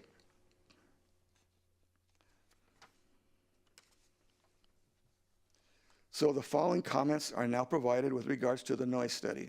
The noise study shows in Appendix B that the proposed car wash will generate noise levels that exceed City of Menifee stationary source noise standards of 65 dB. At the adjacent daycare center building, however, the noise studies does not report this potentially significant impact. Again, how can you render a decision when they're not disclosing all the information where it was in non-compliance? The noise study only reports the car wash noise levels at the playground area. Well, I acknowledge that outdoor noise levels at the playground should not exceed the city standard. It is also necessary to examine potential impacts at the daycare center building facade. For one, the city's stationary source noise standards do not differentiate between specific locations on site, such as a playground versus a building facade, but instead are applicable anywhere within the boundaries of the occupied property. Secondly, potential noise impacts to the interior areas of the building must also be analyzed to ensure that the car wash does not cause noise levels to exceed 55 dB inside the building. The noise study by your consultants should be updated to reflect and indicate the potential significant noise impact on the daycare building, which was not done. The noise study also indicates that this project will construct an 8-foot high wall noise to reduce noise levels below 65 dB at the daycare center. And they also mentioned that this should be identified as a mitigation measure since it is needed to reduce the potential significant impact to the daycare center. Additionally, a second mitigation measure should be included that requires a final noise study be conducted in order to demonstrate exterior and interior noise at the day facility, which will be in compliance with the stationary source codes prior to the occupancy and operation of both the daycare and the car wash. So we're saying that after it's built, come back once again and make sure that it did and stays within the requirements. Because it may reveal that there might be other mitigation measures to shield the protecting the building design and from the children from the noise as well. Now regarding transportation comments. The 2023 traffic study utilizes an inappropriate baseline to assess project impacts. The 2023 traffic study relies on the following document to establish baseline conditions: the Newport and Menifee Retail Traffic Impact Analysis, City of Menifee, that was conducted in January 2014, prepared by Urban Crossroads. The 2024 traffic study is now over 10 years old, and it's forecasting opening year 2016. Traffic conditions are now outdated. Traffic along Newport Road has grown significantly over the past 10 years, and the 23 traffic study has not provided substantial evidence to demonstrate how the 2016 conditions are representative of today's 2024 conditions. Road users on Newport Beach currently experience excessive delays, jammed conditions that would indicate potentially degraded levels of service beyond what was projected in that 2014 traffic study. Updated traffic counts and analysis should be provided to ensure traffic operations continue to function adequately near the site and meet the city's general plan roadway system goals and policies. Furthermore, the 2023 traffic study improperly applies trip generation credits from parts of the previously approved project in the 2014 study that were never built or operational. This is considered a hypothetical baseline, and it is not supported by actual historical traffic operations in the vicinity of the site. Since the approved project was never built and the traffic projections forecasted in the 2014 study are now outdated, the use of previously approved project as the baseline is not appropriate. The project should utilize existing traffic conditions as the baseline, apply the full project trip generation without credits for the previously approved but never built development, and analyze future impacts under the operations and opening per year. And the last main point, the 2023 traffic study does not consider potential impacts from increased design hazards due to the dangerous intersection operations in the vicinity of the site. CEQA guidelines consider roadway hazards to be a criterion for assessing transportation impacts. Hazards can occur when intersections reach capacity, resulting in turn pockets overflowing into the travel lanes, or when queues back up and block adjacent intersections. These potential hazardous conditions should be further reviewed and analyzed. The current findings in the staff report do not provide substantial evidence to address the issue of whether the project would substantially increase potential hazards from the dangerous intersections. And the one last point I would point out that we were concerned with is that the daycare center does not have a rear exit for any emergency type evacuations. So for some reason, if they had to evacuate, It's blocked in front because of the 100 cars coming in, plus 1,000 of other vehicles going to the other commercial businesses. That is an issue that should have been addressed as well and evaluated. And I thank you for this time. Okay, thank you, Mr. Marquez. Appreciate your perspective. At this time, I'll offer an opportunity for Mr. Minnock, or if he's got a proxy, anybody who wants to speak. If not, we will then ask if the applicant would like to speak. If they're here, I believe we have Mr. Canale and some consultants as well along to support. So welcome, sir. Thank you. Good evening, Mayor and council members. It's great to be here tonight and to represent the shops at the lake, which has provided a wide variety of retail services over the years. The project was actually analyzed in a MND. The environmental baseline is a shopping center today. It's not a vacant piece of land. The city could have said, you know, you fall under the existing environmental review, nothing else is needed. But here, they required that the applicant provide, you know, technical studies supporting and confirming that there's no impact to water, air quality, et cetera.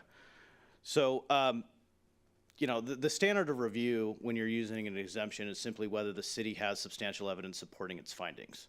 So any type of additional evidence that's offered by an appellant is not necessarily relevant, because what a court would look at, and what you should look at as a quasi-judicial body, is simply, you know, whether there was appropriate findings. And you know, pursuant to Mr. Cleary's presentation, and we want to thank staff. I mean, they've done a great job. Obviously, a comprehensive review. You know, everything was done correctly. We have our, you know, if it pleases the council and they want to dive into some of these issues, we have our air quality consultant here. We have our noise quality consultant here. But, you know, given that there's some public comment, in addition to the appellants, we would like to reserve our right to come up and discuss later after hearing everyone's side. Thank you, Mr. Canale, and we will give you that opportunity. All right, so Madam Clerk, are there any public requests to speak, public comments on this item? I do have one. Okay, if you'd call that, please. Douglas Karstens. Welcome, Mr. Karstens. Well, thank you, and good evening, Honorable Mayor, Honorable Council members. I got to compliment the council. I've been to a lot of city council hearings, and this one is one of the most caring and considerate that I've seen in some time. The proclamations, the awards, I must commend you. So I'd like to start there. My name is Douglas Karstens. I'm an attorney with Karstens, Black & Mentir. We are here on behalf of Menifee Neighbors Care. And we did submit a letter. It was just yesterday. My apologies. This is when we became involved. It's in your red folder. I hope that's the letter staff was referring to. And our points that we make in the letter, we're pretty much just underscoring the points that have made by the appellants, Mr. Marquez, Mr. Minnock, who I understand couldn't be here tonight, but he did submit a letter. That letter was pretty interesting. I'd like to touch on a point or two there, in addition to Mr. Marquez's points. Frankly, I was thinking I might summarize that RK engineering letter, but Mr. Marquez has just read the thing almost point for point, but I think it's important. I think that letter, which was prepared by Brian Estrada, I don't think any relation, but the expert was named Brian Estrada, that is hugely important. And by the way, I'm just noticing, but somebody left glasses at the podium here. I'm going to just hand that back to you then. So that letter is just hugely important, because there are certainly a lot of work that staff has done, and I think done well in ways, but there's also some things that were, I think, left out or not addressed. And those have to do with, Mr. Marquez pointed out, for instance, on the noise. The exterior levels would be they would be above 65 decibels, let's say. There's a diagram, and it was recently submitted to you. I'm going to put my phone in my pocket. Recently submitted. I wish I could go by page numbers, but I really just could describe. There's this color diagram among the reports that the applicant's experts submitted. These are contour diagrams of the noise. And that noise contour diagram, unmitigated, shows the building exterior of the daycare center is within the 65 decibel or dB contour level. It's reflected in a blue line. And then there's red that reflects higher than 65 decibels. So that line does not touch the play area of the daycare center, which is to the south, a little bit in front, but it certainly encompasses the windows and door on the east elevation. I noticed there was a picture of the elevations of the daycare center, and it showed the pictures of what the east elevation looks like. And those windows, the exterior would encounter 65 decibel levels and above, clearly by the applicant's own diagrams. And so those diagrams also showed on the next diagram. Mr. Carsons, your Yes. time is up. Oh, my time. Okay, well, I submitted a letter, and I would just refer to there and ask if there's any questions. I'd be available. Well, thank you very much. We appreciate you coming, sir. Thank you. Madam Clerk, any other public comments on this item? No other speakers. All right. With that, council members, do we have, as council, any questions for the applicant or the appellant? Councilmember Carwin's first in the queue. Let us know who you'd like to ask. I would like to ask the applicant. We've heard numerous comments about the volume of traffic at the car wash, citing a number of 100 cars per hour. What is your understanding about the volume over the course of the business day at that car wash? So the prior environmental review analyzed the shopping center as a whole and analyzed various uses that have high intensity, such as the drive-through, where such as some of the existing uses, right, the Starbucks and the McDonald's that have drive-through. And so the center as a whole has a lot of traffic, but that's already part of the environmental baseline, and that was studied. And so what the environmental review, the additional environmental review that was done here, it compared the amount of trips to the pre-existing analysis. And there's actually less trips that are generated from a car wash than from a drive-through or some other, similar uses. So in this case, there's actual less trips, but CEQA also looks at vehicle miles traveled. And under the city's guidelines. Hold on. Yep. You're getting way more technical. If I own that car wash, how many customers an hour could I expect to be there? Well, Mr. Car Wash's operation or manager that oversees development within really nationwide's here, I would defer to them to provide those exact numbers, because I'd want you to have the exact numbers. I feel like I'm asking a clear question. Mr. Marquez keeps saying 100 vehicles an hour. Is that true or not? Not from the car wash alone. Okay. And what are the operating hours of the car wash? At this time, there's no proposed hours of operation, but it would normally be normal operations, which would be, normally they open at 9, close at 7, would be standard car wash hours. And then I do have a question for the appellant as well. Do we want to? Can I do that? All right. Thank you, Mr. Marquez. And at one point, I would like to come up and have the rebuttal period for the appellant. Yeah, we'll definitely do that. Certainly. And then just to clarify for the record, my name is Jonathan Chardlow, and I'm land use counsel for Mr. Canali and the shops at the lakes. I appreciate you clearing that up. Mr. Marquez, a couple of questions. Where are you getting your number from that it's 100 cars per hour? Because I was looking at the traffic memo that was associated with the staff report for several different car washes, and I'm not seeing any that equal that number. Where are you getting 100 cars per hour? There's one of the city documents that's in one of the mini kits that quoted 900 cars a day. And then I figured, okay, 8-9 hours of operation equals about 100 plus cars So a all day. the graphics that I'm looking at show 2 columns, inbound and outbound, which totaled up is 900 trips a day. But that's cars going into the car wash and then cars coming out of the car wash. That's in and out. It's not 900 cars a day. I don't know how you could possibly wash that many cars 7 days a week, every day.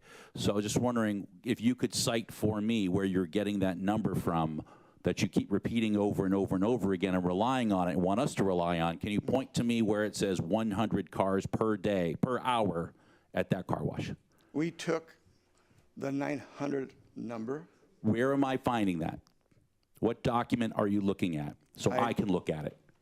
I'd have to go back and dig. I didn't bring that specific document. How many meetings have you had or your organization had with the KinderCare people? None. So you are talking about sensitive receptors, dangers to the KinderCare, dangers to the children, over noise, disruption to them, but you have not asked them if they think that's the case? In many instances in the work that we do, we are an independent body, so we look at it from a little different perspective too, in that, you know, they are a business and they're also in the business to make money. And so we want to make sure that those financial gain interests do not compromise the quality of life or the education or the services they provide to children. So it doesn't matter to you that the business you're trying to protect is not opposing the car wash? Like I said, we realize that they're a profit-making business, and there are times that they will make decisions that will compromise the quality of services and the impacts to the children that would be coming there. So you're saying that KinderCare is going to be operating a substandard safety facility for children in the interest of putting profit ahead of the children? From the information we see, there were studies and there were details that were intentionally limited in the scope of work. So you're saying that the KinderCare is actually going to be harmful regardless of the car wash because they are operating in a way to profit over safety of children, separate from the car wash. They're putting their profits ahead of child safety. That's what you're saying their business model is? I'm not saying it may not necessarily be the business model for every operation and every location. This is the one we're talking about in Menifee, though. Are you saying that this Menifee KinderCare is going to be forsaking child safety for the sake of profits? I feel that the developer may have exaggerated in some of the qualities of life things that would be infected. KinderCare did not consider those, and these are why we are bringing up those points during this public comment period and the last period, previous comments where we made opinions and decisions and recommendations and identifying issues and concerns that we had. Do you think the Andy's Car Wash across the street presents the same environmental hazards as Mr. Car Wash does? They do cars, they have vacuums, they have noise, they have environmental runoff. Are they also a danger to our community? Our point is whether or not they Our point is whether or not they have a sensitive receptor as a neighbor. That is our concern you've right cited there. CEQA as environmental runoff. Is Andy's Car Wash endangering our water table? I do not know the traffic analysis and studies and how many vehicles go there, but to a limited degree, every car wash would have some type of impact of that nature, yes. So you would be in favor of us eliminating the use of car washes entirely throughout that zone of the city, including revoking the business permit of Andy's Car Wash? No. That would be the best interest of the city, to have no car washes over there. No, the best interest of the city is to be able to have proper analysis of each categories of impacts that we have identified so that, you know, if they can be prevented, then we have a preventive measure. That preventive measure would also become a mitigation measure. I noticed and so that the city should look at those mitigation measures that can resolve the concerns that we have. All right, nothing further. Ma'am, did you want to share? Hi, my name is Charlene So. I'm with Urban Crossroads. I am the author of the our focused traffic assessment that was dated September 2023. I wanted to come up here and respond to Councilmember Carwin's questions about the trips. They're from the September 2023 memo, and it's from Table 3. That's on page 5 of 7 of that memo. The reference, I think, to the 900 vehicles per day is the 852 two-way trips per day that's associated with the Mr. Car Wash. These trip generation rates for the two uses, for the KinderCare and for the Mr. Car Wash, are based on the ITE, or Institute of Transportation Engineers, trip generation rates that are nationally used. And for a single tunnel car wash, such as what's being proposed by the Mr. Car Wash, the AM peak hour trips is 48 two-way, so that's 24 in, 24 out in the AM. In the PM, it's 86, so 43 in and 43 out. just so that you have those numbers that you were And asking what does about. peak hour mean? AM peak hour would be the 1 hour peak that occurs between 7 to 9 a.m. And then in the afternoon, it would be between the hours of 4 and 6 p.m. So basically when the commute traffic is the highest during those time periods. And then just also for your reference, those numbers in comparison to the KinderCare generates much more traffic during the peak hours. So we're talking about 117 in the AM. So that's 62 in, 55 out versus the 48 total for the Mr. Car Wash. And then 119 for the KinderCare and the PM peak hour in comparison to the 86 for the Mr. Car Wash, just so you have that for reference. Thank you. All right, thank you, Ms. So, council members, do we have any other questions from the council to either the applicant or the appellant? Hearing no questions, we're going to move on. I did say I would allow for a rebuttal, so we'll start with a rebuttal if you like. Since we're kind of taking it in order, let's have Mr. Marquez the opportunity. If you would like to rebuttal anything else that's been said, give you that opportunity, and then we will take a rebuttal from the applicant as well. Well, thank you. Like I mentioned, it's in the details. If we're talking about noise from all aspects of it, if we're talking about air quality from all the details of it, and I feel that the assessments have not been done to justify the project for qualifying under the Regulation 32. And because CEQA has additional health cumulative impact requirements, that they did not meet those requirements. Now, if they had done everything and it shows at the end of all this that there's nothing really significant and everything's been mitigated, then that's a completely different story. We're saying that, the proper procedures be done so that you can make good quality judgments and the public have a good understanding that, they did address everything. The city was there, the planning was there to assure that all assessments and details and scope of work covered the requirements. Thank you. All right, thank you, Mr. Marquez. And then Mr. Shardlow, here's your opportunity for any rebuttal that you'd like to offer. Thank you, Mayor. Just as a point of clarification, the proposed hours of operation would be 7 a.m. to 7 p.m. for the summer and 8 to 7, like I said, for the winter. Do you know the hours of operation for the KinderCare? I do not. Presumably 8 to 6. That would be the normal hours. So, in an effort to avoid all doubts and to remove all good faith arguments about the incompatibility of the project with the KinderCare and the car wash, and that all of the evidence that's been provided today make assertions that there's going to be an impact of noise on the KinderCare, we are going to be removing our plot plan application for the KinderCare, and we're only going to be moving forward with the Mr. Car Wash. We do that reluctantly. We'd obviously like to provide a wide array of retail and services throughout that shopping center. But in order to avoid, the threat of litigation and avoid all the concerns that have been raised in the appeal, we will withdraw our plot plan as to the KinderCare. Thank you. All right, thank you, Mr. Shardlow.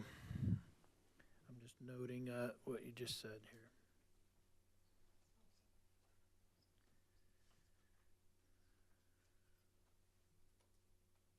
Okay, thank you. All right, I'm going to go ahead and close the public hearing. It is 8:09. Council members, this is our opportunity for discussion, and if there is no discussion, I'll entertain a motion. Councilmember Sobek's in the queue. Thank you, Mayor. I would like to disclose that over the last couple years, the applicant did reach out to me as a District 3 representative, and they did make a donation to my campaign back in the fall, and I did return that money so that I can have a conversation on this tonight and be able to vote on it. During that conversation and meeting with staff, it was recommended that they do the whole project, including the needs that are needed in the community, which they had promised a sit-down restaurant, and they are bringing that. The KinderCare was as something I talked to them about, not KinderCare, but a child care facility that were very lacking in the city. And they went out looking for a child care facility, which would be perfect for that neighborhood of those working families. I want to make sure that this is a safe project and a safe place. From staff report and from the things that I read and the questions I've asked, it looks like it will be safe for the KinderCare that they have gone after and worked hard to get. So I discouraged the car wash in many of my conversations. I said, there's many things we can use. They asked me, what does Menifee need? Okay, we don't have one sports store for all the 100,000 people that live here and have children that play in sports. There's no bank on that side of the freeway. So I mentioned, we talked about a lot of things. They asked me a lot of questions, and they promised they would bring in their sit-down restaurant, and they went out and found a child care facility that was much needed in that part of the city. I would hate to see the car wash come in without these other needed amenities, because this was a project that was supposed to be approved as all of it. So that's a big concern that I have. I did, another comment on the, Mr. Marquez.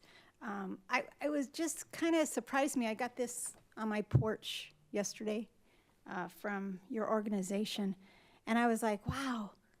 First of all, I looked up your website, and your address is a P.O. box here in our city. Do you live? I was just kind of wondering if he even lived in our city. So that was something I kind of wondered, but this is, and then the cost of filing an appeal is pretty high, and I was like, wow. He talked about exaggerating, and on this flyer it says no car accidents, no excessive noise, no air pollution, and I was just kind of surprised of his exaggeration with this information that went out.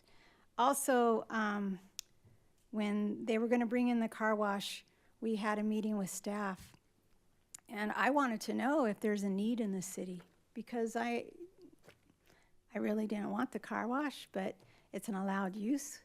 And they did an assessment from the east boundary of the city all the way to the west boundary of the city along Newport, and it showed that there was a need still in the city and that it would be sustained, that the car wash would be.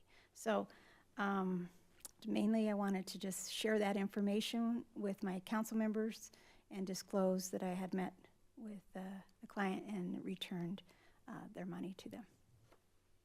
Thank you, Councilmember Sobek. Council members, any other comments, discussion, motion? What do you got? I'll make a motion to approve the ordinance. Okay. The resolution, what are we calling it? It's a resolution Approve the upholding the resolution Planning Commission's approval of the major plot plan and major CUP for the Mr. Car Wash and daycare development, and deny the two appeals. That's what we're being asked. If there's a withdrawal, that can happen afterwards, but as of tonight, that's what our motion would be. That's my motion. I'll second. Mayor. Ms. Kittro? Yeah, go ahead. Mayor, I hate to ask. Can we take a 5-minute recess? Sure. Call for a 5-minute recess. We'll return in 5. I think the motions are still standing. You can withdraw.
Well, it may not have been 5 minutes, but I think we're ready to resume. And I believe that we have a motion and a second to adopt the resolution that upholds the Planning Commission's approval and also denies the 2 appeals. So with that, Madam Clerk, would you please put our voting up for us? With that motion.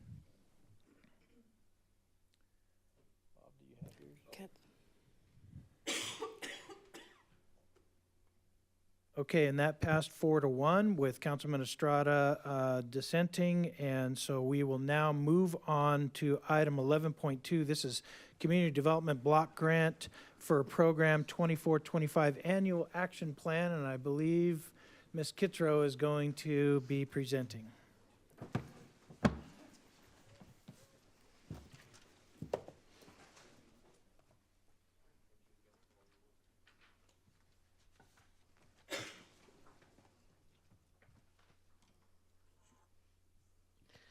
Good evening, Mayor, members of the council. Cheryl Kitzrow, Community Development Director, presenting tonight on behalf of Edna LeBron, who is here but doesn't have much of a voice. So I am filling in with the presentation portion, and she's here for any questions.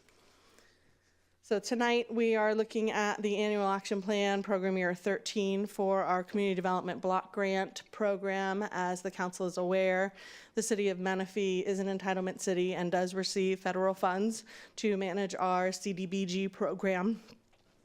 In the next fiscal year, 24-25, we expect to receive approximately $500,000. So there are specific uses that these funds can be used towards based on the federal program, and these include providing decent housing, creating suitable living environments, expanding economic opportunities, and then the national objectives require that the funds benefit persons, at least 51% of whom are low or moderate income. They are used to eliminate slum or blight, and they address urgent threats to health and safety.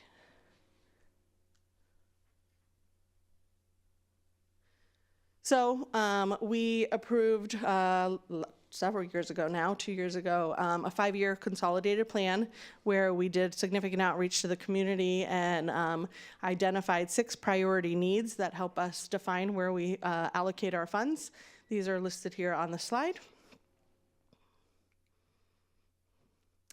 So of that 5-year consolidated plan, we then each year do an annual action plan to allocate the money for the fiscal year.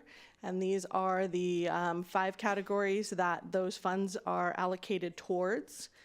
And on the next slide, we'll show you an overview of the proposed funding breakdown for the anticipated $500,000 for next year's CDBG program year. $100,000 to administration, $170,000 to our senior minor home repair grant program.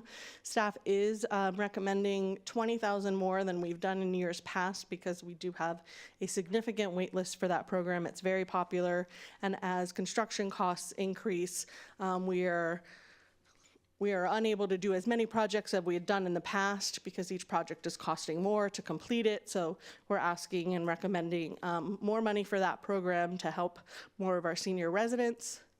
$155,000 for a CIP, portion of a CIP project for various streets in the Sun City community, and then $75,000 towards public services, which we are recommending allocations to our public service partners. This was presented to the Menifee Citizens Advisory Committee, and these are the amounts that have been recommended to each of those organizations. So with that, staff is recommending that the council adopt a resolution approving the 24-25 annual action plan. And we ask that you authorize staff to proceed with submitting the plan to HUD.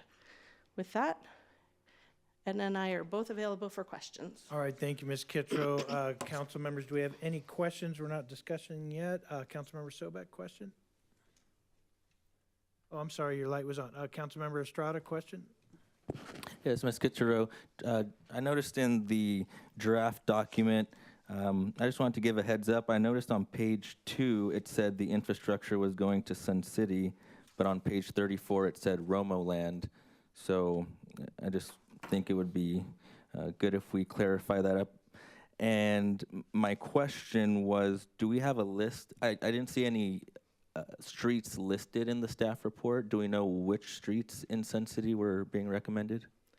I would have to defer to our Public Works team on that, our CIP team, on what streets would be utilizing the CDBG funds for next fiscal year. And then the Roma Land reference, I believe, is a summary of projects that were completed this past fiscal year. Oh, okay. Because I thought I read 155,000 for. Okay. It may have been the same amount. Okay. Okay. All right.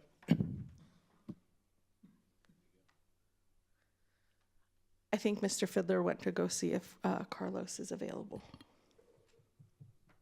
Or maybe we can answer that question later.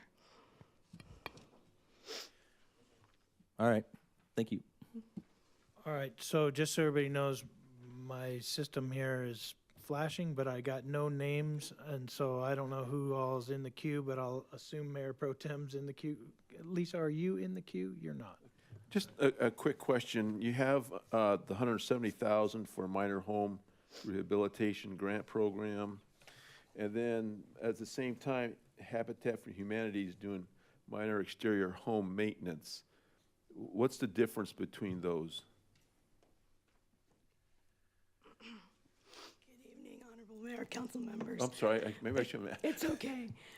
So the difference is Habitat does the exterior part, like the beautification part that we cannot do with my major, I shouldn't say major, minor home repair. We do the interior, well, roof, anything that's major, roof, water heaters, HVACs, while Habitat does the beautification portion of it. Got it. Okay, thank you. No more questions. Honestly. All right. Thank you. Good evening, Mayor and council members. So the streets that are in that program, they were approved in the fiscal year 24-25 AC resurfacing program.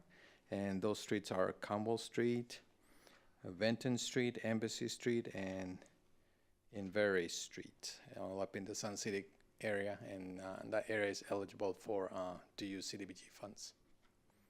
Okay, and Are those residential or? all residential streets, so we're going to use it for ADA ramp retrofits and some other resurfacing as well. All right. Thank you for the information. Yep. You're welcome.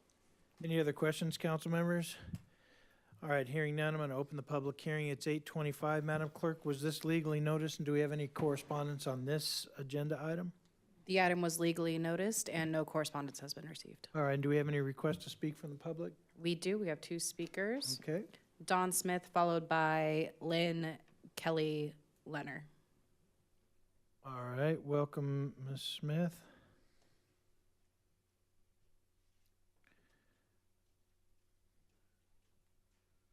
Good evening. I know most of you, but those who might not know me, I'm Dawn Smith, the Executive Director of the Menifee Valley Community Cupboard.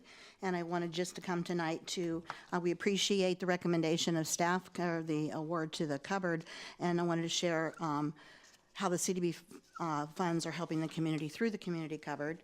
I do want to interject, though, it's been my life flashing before my eyes. This Friday will be 48 years I've come to this community. I was the same age as some of those volleyball players, and I only have 34 more years to get to Mr. Wright's claim to fame. So anyway, maybe hopefully we'll all still be here then. So the cupboard has been serving the community since 1997, providing food at no cost to families struggling to make ends meet or experiencing a temporary financial crisis. Since July 1st, 2023, during the current program year, we have served 781 families representing 1,872 individuals, which is 124% of our expected total for the year, with 2 months left to go. The cupboard distributes food in a variety of ways: emergency food baskets based on family size, USDA commodities, school food bags, home deliveries, and mobile pantries. The last of which has been made possible thanks to the partnership with the city and Cal Recycle. The cupboard also provides food and hygiene products to residents of a domestic violence shelter. On average, each family has received a cumulative 382 pounds of food this year. In April 2023, the mobile pantry began serving the neighborhoods of Quail Valley and Romaland to make it easier for families in these high-need areas to access food assistance. So far, the mobile pantry has served more than 98 families each month.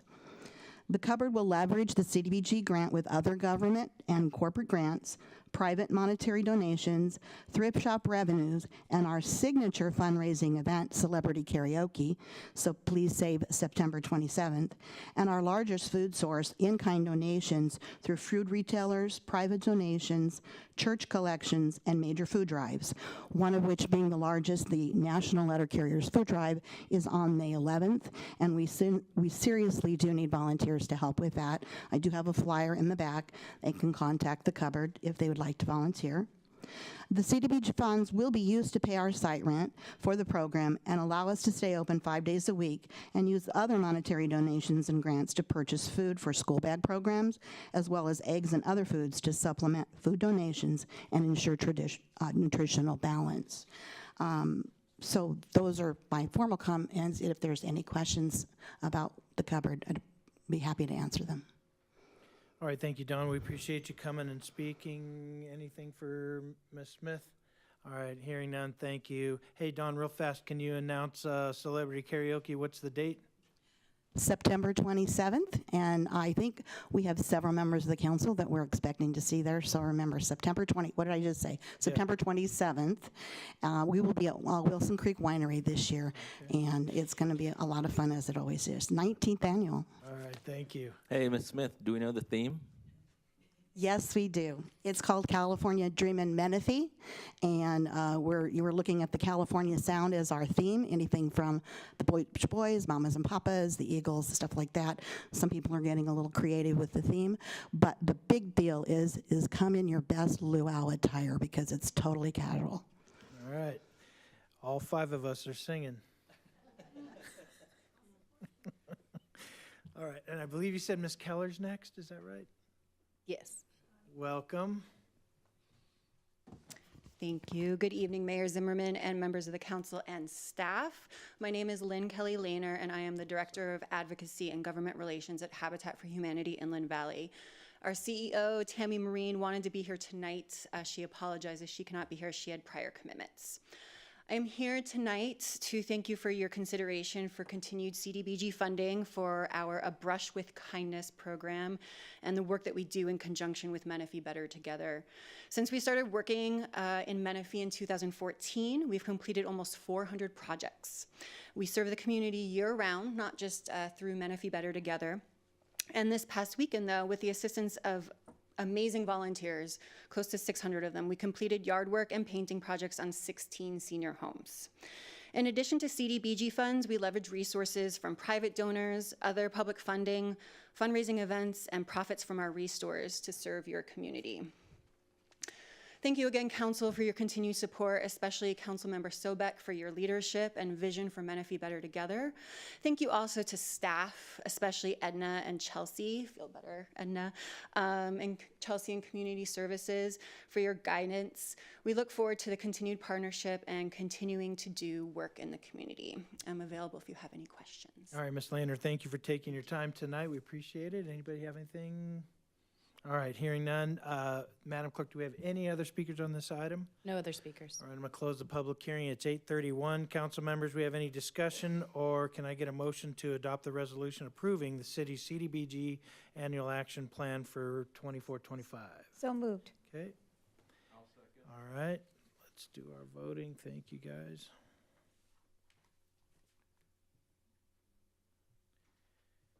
And that one passed unanimously. So let's move to our last item. It's a discussion item 12.1, Adaptive Sports Summer Programs. And I believe Ms. Mitchell is going to help us with this one. Good evening, Mayor, City Council. I have a brief presentation to review some of the information we have regarding adaptive sports summer programs. As this was requested as a future agenda item on the February 7th City Council meeting, I would want to review just some of our current program offerings. This year was our first year offering our inaugural Adaptive Sports Fair in February of this year. With a number of community partners, we were able to showcase the many types of sports that are available to all ages and all abilities. So we're excited about the partnerships garnered from that event and look forward to hosting that and expanding it in the coming years. We also have our regular Mighty Me program, which happens on the third Friday of every month. 2 different groups for our youth and adults. This program on a monthly basis serves up to 45 youth and adults at any given program. We are looking to expand this program this summer to be every Monday so that we can alternate between arts and music programming as well as sports programming throughout the summer months. And the focus of this program is specifically related towards recreational opportunities and socialization for youth of all ages and abilities. So kind of moving forward and doing a little bit of research. As I mentioned, our programs are typically recreational based, so we wanted to kind of seek out some of the potential partnerships of those that are currently the experts in the field of either adaptive sports or disability programs. So we reached out to our local school districts. Menifee Union School District currently does have a extended school year program from June 20th to the July 19th, where they serve up to 250 students throughout Menifee Union School District, pre-K through 8th grade at Evans Ranch Elementary School. And CSD could potentially provide some additional adaptive sports programming. Our Healthy Menifee, as well as our youth sports programs, can complement the activities already taking place in a way that can expand the opportunities for sports for those with limited abilities. We also reached out to Paris Union High School District, specifically Paloma Valley High School. They have their Pathways for Adult Life Skills, which is specifically targeting adults ages 18 to 22.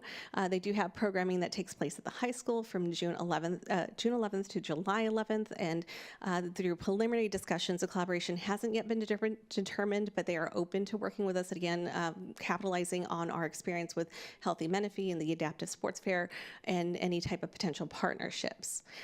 So these partnerships can be implemented this summer. As you know, our youth camp program is very popular. In past years, we've offered camps off-site at Santa Rosa Academy. However, because of their own expanding programs, they weren't able to accommodate us this year. So there is capacity within our current budget to offer some partnerships and working with our collaborative partners in here within Menifee. Kind of looking to the future, again, MUSD has been really open to wanting to work with us, kind of leveraging some of their expertise in the field of adaptive sports and play and socialization. And so there's opportunities to collaborate on their successful All-Star Field Day that they had this year, along with our expanded, our Adaptive Sports Fair, definitely participating in the monthly special education parent advisory committee, making sure parents are aware of our current resources. We also took the opportunity to reach out to our current youth leagues. Menifee Pony Baseball does have a Challenger League that exists and that they bring back every year. And ASO in Menifee is actually looking to implement a Challenger League in the fall. So that's something that they're bringing forward to the community. Potential future programming, we have been in contact with Disability Sports Foundation, and we're currently talking with them about potentially bringing in a weekly community program at Lyle Marsh Park, which is our all-inclusive park, fenced in, and also, any potential for full-week city-sponsored sport camps would potentially cost additional funding and may have to be assessed in the budget in the corresponding budget year. So as of right now, that's currently what we have, and I'm open to any questions or any opportunities for discussion. Thank you, Mariana. And those are all wonderful programs, and it's great to know about a lot of them. Well, let's just follow formalities here. We'll start with questions, but I do want to share a little bit. So right now we're doing questions, and Councilman Carwin's first in the queue. Thanks so much for this presentation. I really do appreciate it. I was looking at the partnerships that you're talking about. I think so tell me about how a partnership would work with Menifee Union School District. Mechanically, how would we be able to add on to that and partner with them? Our current discussion is offering 1 day a week, focusing solely on sports, because currently their program is based on academics and socialization and kind of skills and abilities, and so we would bring in the sports component to their current programming. So that kind of partnership is something that we could do within our current budget that wouldn't require additional funding, and if it looks like we get it kind of figured out, we want to expand, something like that would have to be budgeted for the next budget cycle. That is correct. And are we planning on bringing making the adaptive sports fair that we did this year an annual event? Yes, we are. Any chance on doing it more than once a year? It's possible. It's depending upon what the outreach is at this year's event. We had over 250 attendees, so if there's a need, we can definitely look into that possibility. What's the youth basketball league that's in town? Is it NJB? Well, the city has our own youth basketball league that we host at Santa Rosa Academy, and then I'm not aware because we don't have basketball facilities that we rent out to youth organizations, but I'm not exactly certain. You've mentioned here the Pony Baseball Challenger League and AYSO Challenger League. Do we have any ability to do that with our basketball league? It's possible. I think I didn't mention, it was probably in one of the slides, that we could look at camps or clinics with the city's in-house leagues, which are the NFL flag football and our basketball program. Great. Those are my questions. Thank you. Any other questions, council members? Go ahead, Mayor Pro Tem. Yeah, on the Menifee School District, it says it has 250 plus students that participate. What about those? Because I mean, my thought was an adaptive program would be citywide, but this one restricts it just to those kids that are in the program only. Yeah, Menifee Union, it is Menifee Union School District students, but we still are expanding our Mighty Me program, which is open to all City of Menifee residents. Okay, because it'd be kind of, I guess you're looking at a two-pronged then, one that's strictly with them, and then the Mighty Me would capture the rest. The other, so I'd be interested to see how that works out, because we may have some that aren't in the Menifee School District that won't be able to take advantage of something like this. That's my concern. I know this goes to 8th grade, then adults, but are we thinking about something between the 9th and 12th grades, or are we just for the young kids only? Well, right now with the school district, it doesn't look like they have that set up, but definitely our Mighty Me program is open to both the youth ages through middle school and adults, 18 and over. Okay. And also, so Romoland School District does have nothing like this for their adaptive sports or anything like that programs during the summer? I didn't get that information, but that is definitely something we can look into. Yeah, if you look into that, because they do serve a lot of Menifee residents. Yeah, we currently do have a partnership with Romoland School District during the summertime to provide healthy Menifee programming during their summer program, so it might just be an opportunity to add on to that. Okay, good. I look forward to seeing what this comes out to be. Thanks. Okay, go ahead, Ricky. Yes, Ms. Mitchell. On slide 1, where it says overview, the description on both flyers for Adaptive Sports Fair and the description for Mighty Me, they both say free and inclusive for all ages and abilities. How could I differentiate, or can you give me a few different examples of the differences between the programs and how it works? The Adaptive Sports Fair was an event that we hosted on a Saturday that coordinated with a number of sports groups and organizations that offered all ability type programmings, offerings, things that